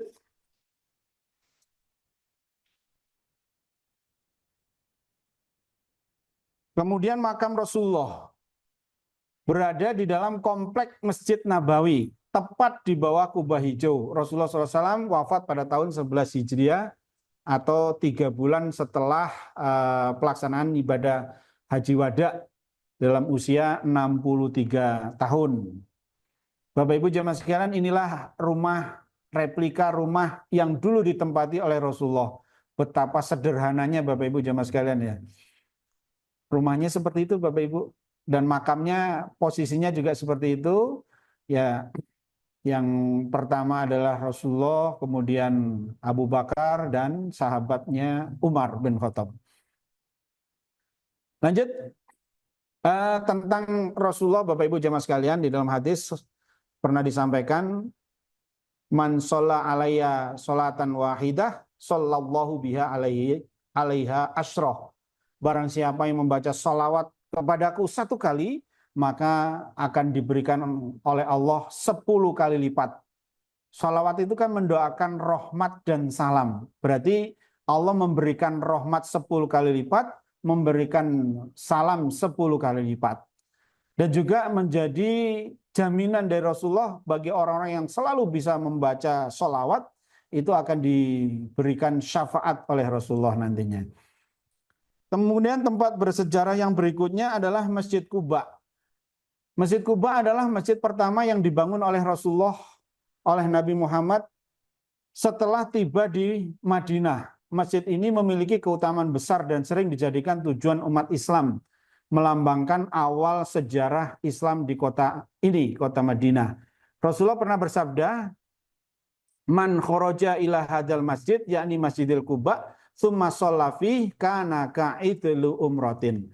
Siapa saja yang keluar menuju masjid ini, Masjid Quba maksudnya, kemudian mengerjakan sholat di dalamnya, sholat apa saja, maka pahalanya sebanding dengan ibadah umroh. Maka Bapak Ibu jamaah sekalian, kalau hadir di Masjid Quba harus sholat. Ya, kalau pas duha ya sholat duha. Kalau misalnya nemui sholat wajib ya sholatlah sholat wajib di situ. Perlu-perlukan untuk sholat di dalam Masjid Quba ini. Jaraknya kurang lebih 3 atau 4 kilo dengan Masjidil Haram, Bapak Ibu. Ini adalah masjid yang pertama kali dibangun oleh Rasulullah sebelum Masjid Nabawi. Karena Rasulullah singgah pertama kali di Masjid Quba ini.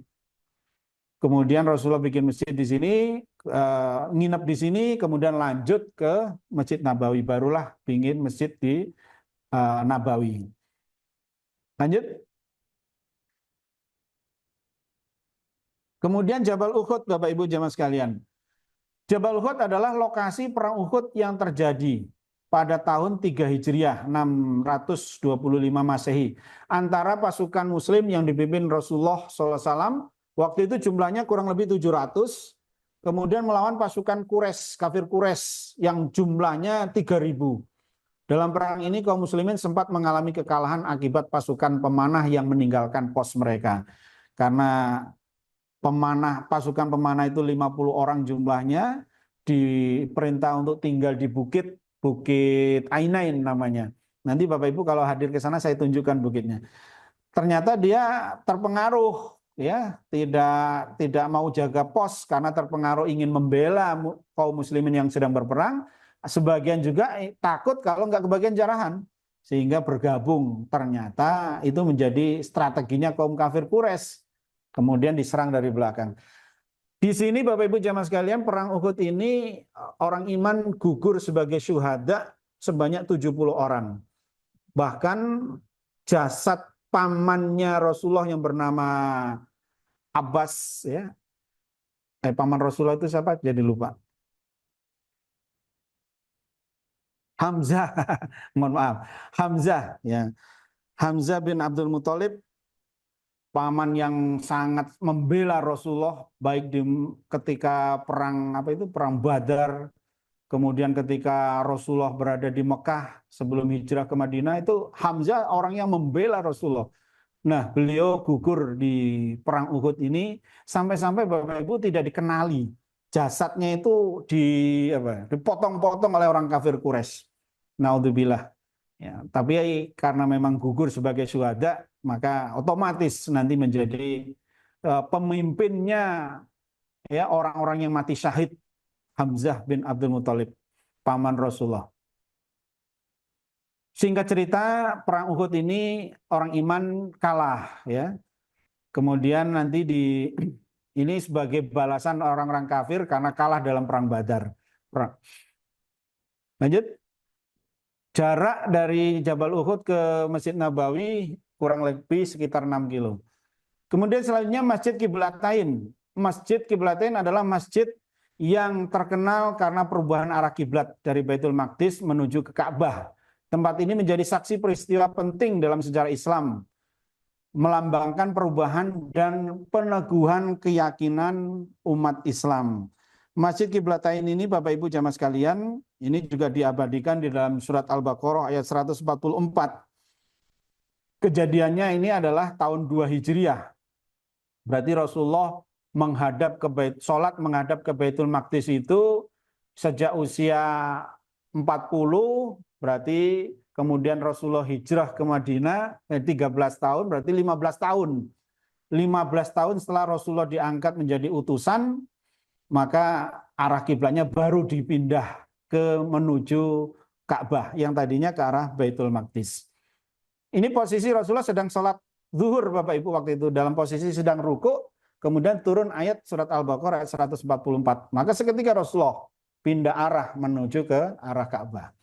Dan sampai sekarang pun masih ada ini, dibangun di masjid ini ada dua podium arah kiblat yang dulu ke Masjidil Aqsa, yang sekarang ke arah Masjidil Haram.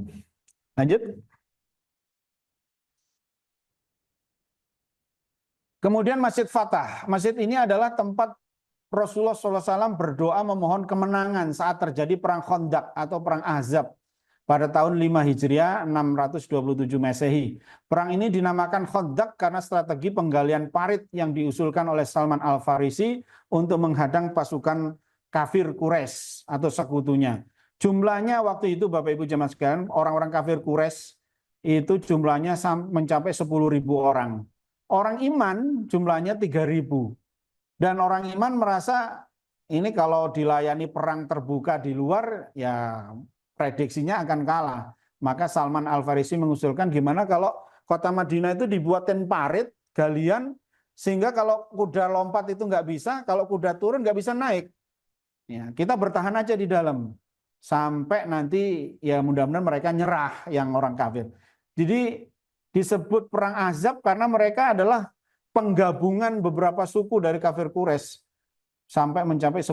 Mereka berkemah di luar Madinah sampai itu kalau di dalam riwayat sejarahnya sampai 21 hari dikepung Rasulullah. Tidak bisa keluar. Dan pada akhirnya Allah memberikan pertolongan.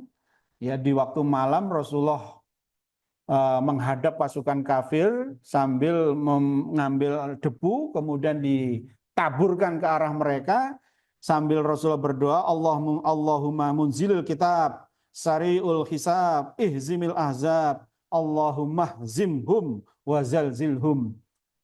Setelah Rasulullah berdoa ini Bapak Ibu jemaah sekalian, Allah mengutus angin yang sangat kencang memporak-porandakan tenda-tendanya orang kafir sehingga mereka lari tunggang langgang dan kembali lagi ke daerahnya masing-masing. Allah memberikan kemenangan dalam perang Fatah atau perang Ahzab, perang Khandaq ini. Di sini sekarang dibangun masjid yang lumayan megah Bapak Ibu, disebutnya dengan Masjid Fatah. Fatah itu kemenangan. Ini jaraknya dengan Masjid Nabawi hanya sekitar 3 sampai 4 kilo, tidak terlalu jauh. Lanjut.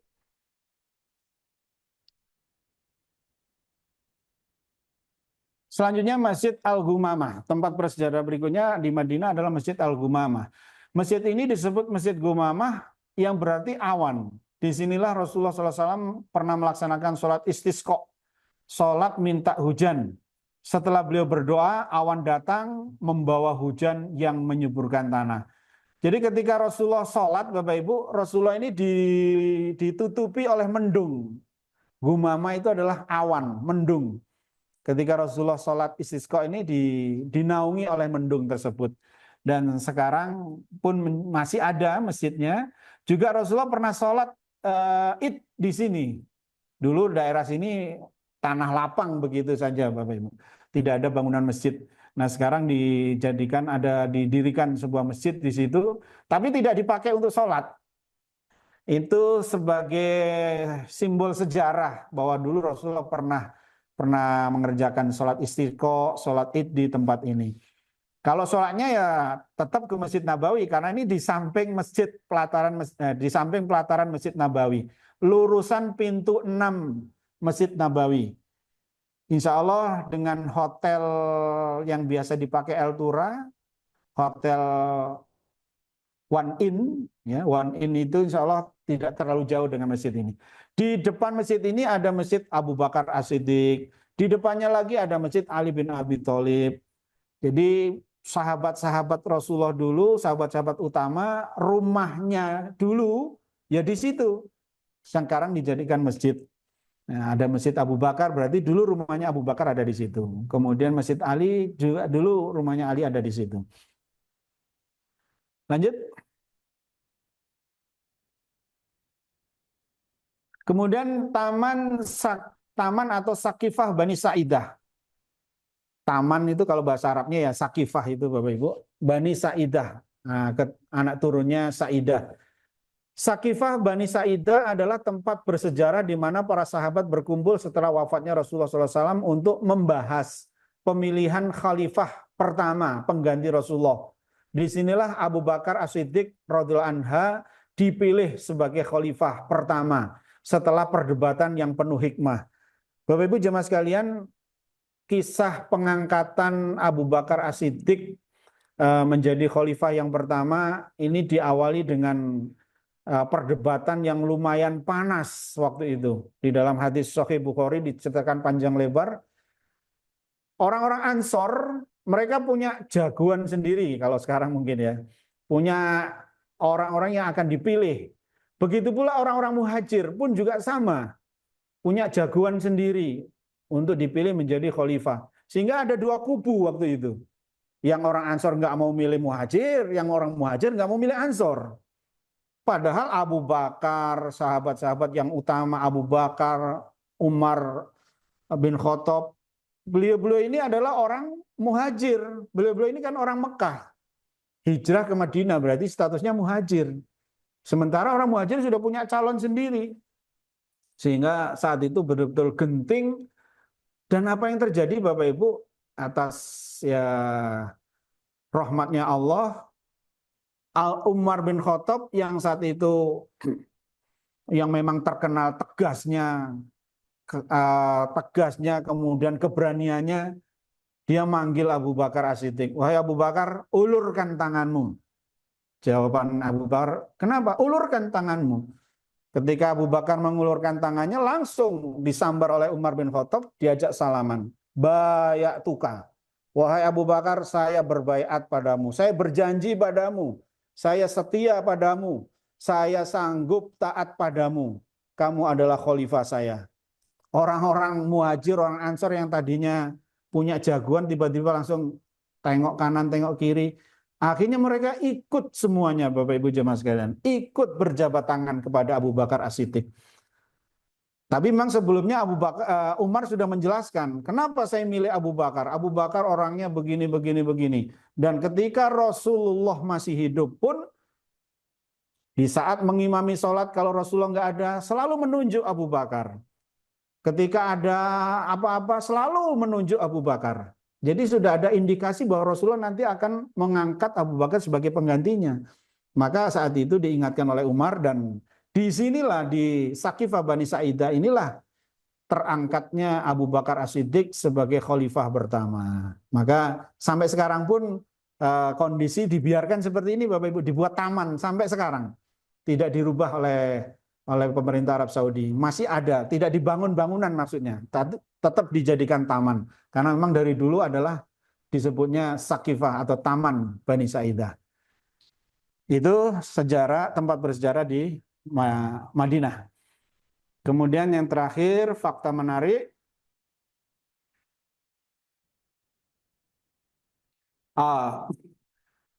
Perjalanan haji di masa yang lalu. Jamaah haji dari Indonesia pada masa lalu membutuhkan waktu berbulan-bulan dengan kapal laut untuk mencapai Mekah. Perjalanan ini penuh tantangan, mulai dari cuaca buruk hingga kesulitan sumber daya. Ini sudah, mungkin kita juga sudah tahu Bapak Ibu ya.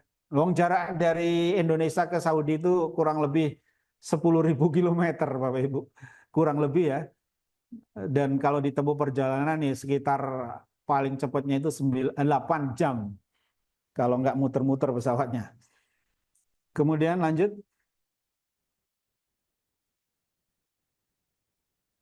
Sejarah Hajar Aswad. Nah, Bapak Ibu jamaah sekalian, Hajar Aswad, batu hitam yang dipuja, pernah dicuri oleh sekte Karamitah, orang Syiah ini, pada tahun 1930 Masehi dan baru dikembalikan 22 tahun kemudian. Batu ini dianggap sebagai simbol permohonan ampunan dan harapan.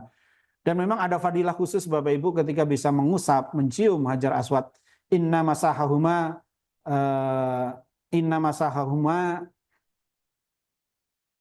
Sesungguhnya mengusap ya atau mencium Hajar Aswad itu bisa menghapus dosa.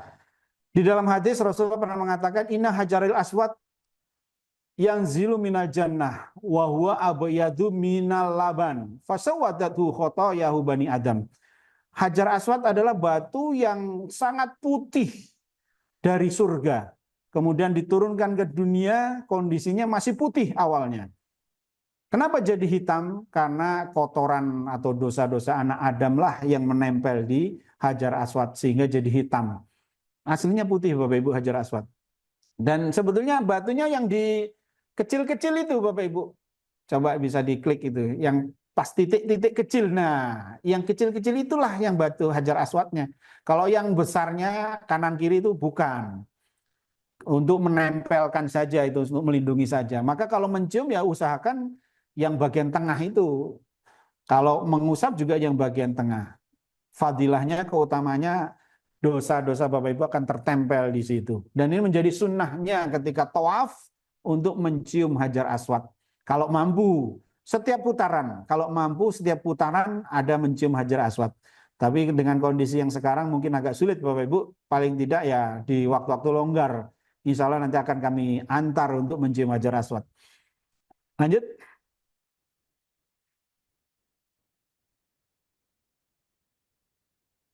Ini informasi jumlah jamaah setiap tahun sekitar 2-3 juta umat Islam dari seluruh dunia menunaikan ibadah haji. Angka ini menunjukkan betapa pentingnya haji bagi umat Islam dan kekuatan persatuan dalam keberagamaan. Mengingat memang haji ini adalah rukun Islam Bapak Ibu jamaah sekalian. Rukun Islam yang kelima. Bunyal Islam ala khomsin syahadatu alla ilaha illallah wa iqamis shalah wa ita'iz zakah wa saumu Ramadan wa hijjul baiti man istata'a ilaihi sabila. Dalam hadis Bukhari terangkan demikian bahwa Islam itu terbangun, Islam itu mewujud, Islam itu ada didasari dengan 5. Yang pertama adalah kalimat tauhid, persaksian bahwa tidak ada Tuhan selain Allah dan Nabi Muhammad utusan Allah. Kemudian yang kedua menetapi sholat 5 waktu.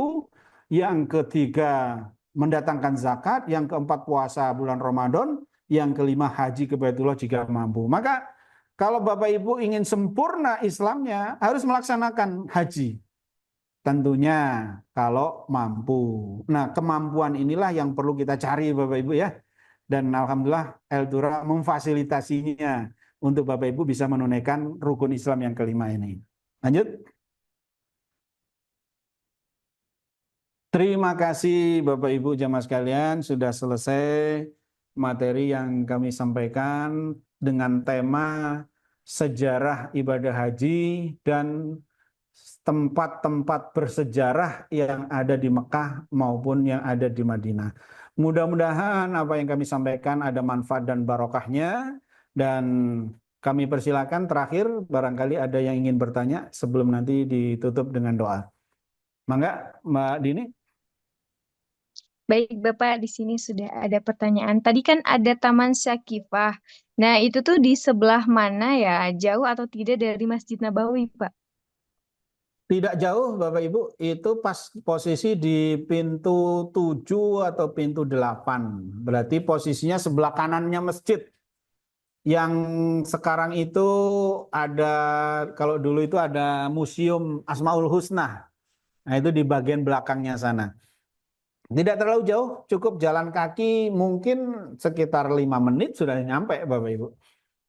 Masih di area sekitar pelataran, tidak terlalu jauh dari pelataran Masjid Nabawi. Insya Allah kalau Oke, ada baik. waktu longgar nanti bisa diantar ke situ Bapak Ibu. Insya Allah, mudah-mudahan semua yang di sini bisa ke situ ya, Pak ya. Berarti masih bisa ditempuh dengan jalan kaki juga ya, Pak ya.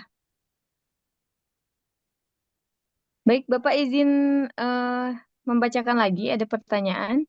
Saya izin bertanya, kemarin ini baca buku juga.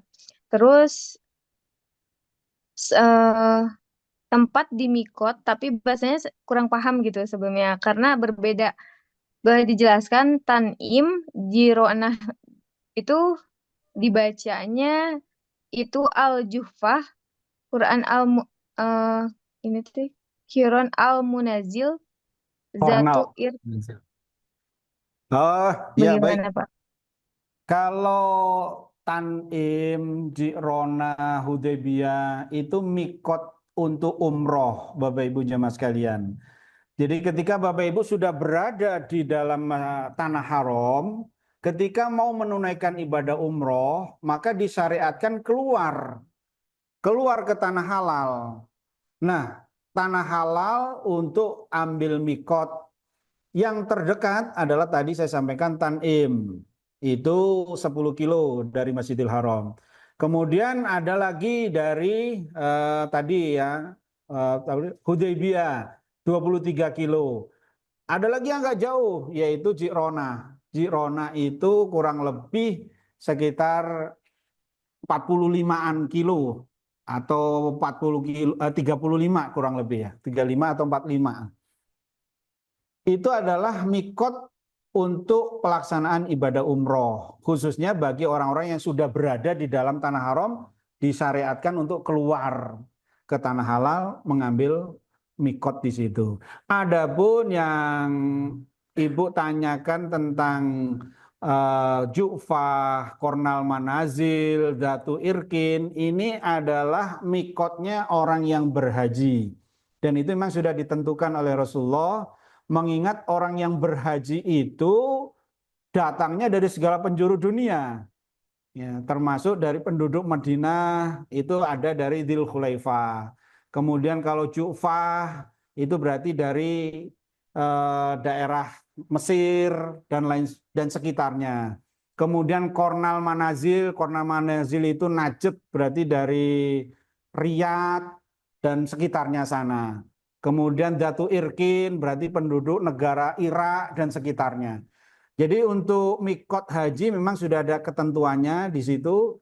Bagi orang-orang yang datang bagi orang yang datang yang ingin haji kemudian melewati mikot, disyariatkan, diwajibkan untuk ambil mikot di situ. Gitu, Ibu?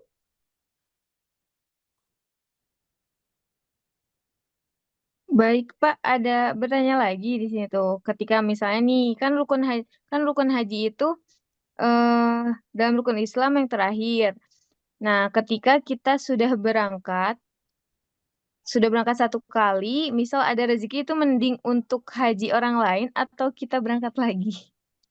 Ya, betul Ibu bahwa kewajiban haji itu sekali seumur hidup. Nanti insya Allah di tema ibadah haji akan kami sampaikan, akan kami uraikan tentang itu. Bahwa memang kewajiban ibadah haji bagi umat Islam itu sekali seumur hidup jika mampu. Kemudian kalau misalnya punya rezeki, badannya sehat, mampu, ingin berhaji lagi diperbolehkan. Ya, mengingat keutamaan fadilah-fadilah haji sebegitu besarnya, begitu banyaknya. Artinya Bapak Ibu ketika haji yang kedua, haji yang ketiga, itu memang sudah tidak menetapi kewajiban wajibnya haji yang pertama tadi, tapi sifatnya adalah menambah keutamaan-keutamaan dalam pelaksanaan ibadah haji. Dan itu tidak disalahkan atau diperbolehkan. Meskipun Rasulullah sendiri mempraktekkan hajinya cuma sekali, tapi dalam hal kebaikan Rasulullah tidak pernah melarang untuk mengulang-ulangi kebaikan, untuk mengulang-ulangi berbuat baik itu tidak dilarang oleh Rasulullah. Termasuk ketika Bapak Ibu haji berkali-kali juga diperbolehkan. Karena keutamaannya luar biasa. Termasuk kami sendiri ketika berada di Arab Saudi kurang lebih 6 tahun di sana, itu juga haji berkali-kali ya pumpung di sana. Kemudian banyak keutamaan fadilah-fadilahnya ya dimanfaatkan sekalian. Dan itu boleh Bapak Ibu. Kalau memang ada kemampuan. Yang tidak boleh itu sudah haji kemudian pengen haji lagi tapi nggak punya kemampuan. Fisiknya nggak mampu, misalnya sakit-sakitan. Kemudian dananya juga nggak punya kemampuan. Malah hutang ke sana kemari. Itu tidak diperbolehkan. Berarti memberatkan dirinya. Mangga Mbak Dini. Sudah sepertinya Bapak, pertanyaannya sudah semua saya bacakan. Bagaimana mau ditutup atau mau dilanjut? Boleh nanti saya offering untuk Bapak tutup dulu, nanti saya offering untuk ada penjelasan lebih lanjut. Baik. Baik Bapak Ibu hadirin yang dimuliakan oleh Allah, para jamaah yang kami muliakan juga. Insya Allah materi sudah kami sampaikan. Ada hal-hal yang kurang jelas, kurang bisa difahami, silakan ditanyakan. Kemudian ada hal-hal yang kurang berkenan dari ucapan saya, penjelasan saya mohon maaf yang sebesar-besarnya. Untuk menambah barokahnya pertemuan kita malam hari ini, sama-sama kita berdoa, silakan diaminkan doanya. Bismillahirrahmanirrahim. Alhamdulillahirabbil alamin. Allahumma sholli ala Muhammad wa ala ali Muhammad. La ilaha illa anta subhanaka inna kunna minadh dhalimin. Rabbana dhalamna anfusana wa illam taghfir lana tarhamna lanakunanna minal khasirin. Allahumma balighna Makkah wal Madinah wa Arafah warzuqna hajjal mabrur warḍa'na wa filana warhamna anta maulana fansurna alal qaumil kafirin. Allahumma rzuqna al-auda ila Makkah fi salamati wal barakati wal khair innaka ala kulli syai'in qadir. Ya Allah, Ya Rahman, Ya Rahim, Ya Dzal Jalali Ikram, Ya Hayyu Ya Qayyum. Qadarkanlah ya Allah agar secepatnya kami bisa menunaikan ibadah umroh dan ibadah haji dengan mendapatkan pahala haji dan ibadah umroh yang mabrur. Ya Allah ya Rahman, karuniakanlah, berikanlah pada kami ya Allah, limpahkanlah pada kami ya Allah rezeki yang berlimpah, yang banyak, yang halal, yang barokah. Sehingga apa yang menjadi niat baik kami untuk menunaikan ibadah umrah dan ibadah haji bisa terwujud, terlaksana dengan mudah dan penuh dengan kebarokahan. Rabbana la tuzigh qulubana ba'da idh hadaitana wa hab lana min ladunka rahmah innaka antal wahhab. Allahumma inna nas'alukal jannata firdaus ma qarraba ilaiha min qaulin wa amal wa na'udzubika minan nar ma qarraba ilaiha min qaulin aw amalin. Rabbana atina fid dunya hasanah fil akhirati hasanah wa qina adzabannar. Wa sallallahu Muhammad wa ala ali Muhammad walhamdulillahi rabbil alamin. Sekali lagi Alhamdulillah. mohon maaf yang sebesar-besarnya. Akhiri qouli hadza. Assalamualaikum warahmatullahi wabarakatuh. Waalaikumsalam warahmatullahi wabarakatuh. Masya Allah. Jazakallah khair Bapak atas semua ilmu yang telah disampaikan. Masya Allah, kita telah sedikitnya terbuka mengetahui bagaimana kenapa bisa terjadinya adanya haji seperti apa. Karena kan mungkin di sini juga ada beberapa yang berpikir kok bisa ada hajian gitu. Nah, alhamdulillah tadi sudah disampaikan oleh Pak Haji Ustaz Sunan dan juga mulai dari sejarah gimana bisa ada Ka'bahnya, terus juga mulai dari sejarah-sejarah adanya Syai hingga tempat-tempat bersejarah lainnya telah disampaikan. Insya Allah. Semoga Bapak juga sehat selalu dan juga diberikan kelancaran dalam segala urusannya ya Pak.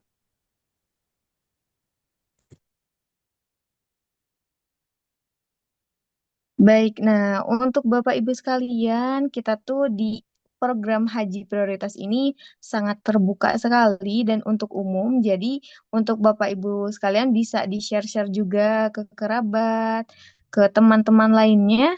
Untuk linknya juga nanti kami share juga di grup WhatsApp-nya supaya bisa Bapak Ibu untuk share ulang. Nah, untuk program haji itu kita ada dua di Altura Travel, ada haji ONH Plus dan juga Haji Foroda. Nah, untuk Haji Foroda ini kita ada yang paket VIP dan juga paket masyarakat.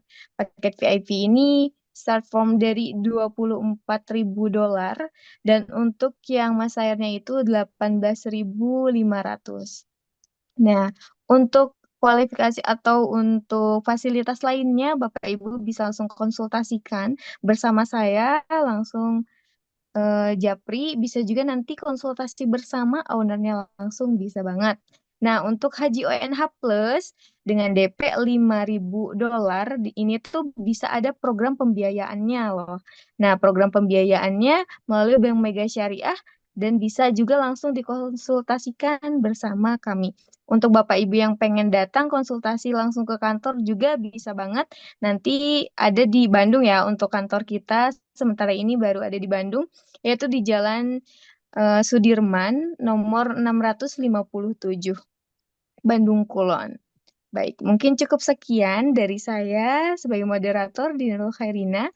Mohon maaf apabila ada kesalahan. Jazakumullah khair, barakallahu fikum. Assalamualaikum warahmatullahi wabarakatuh. Waalaikumsalam warahmatullahi wabarakatuh.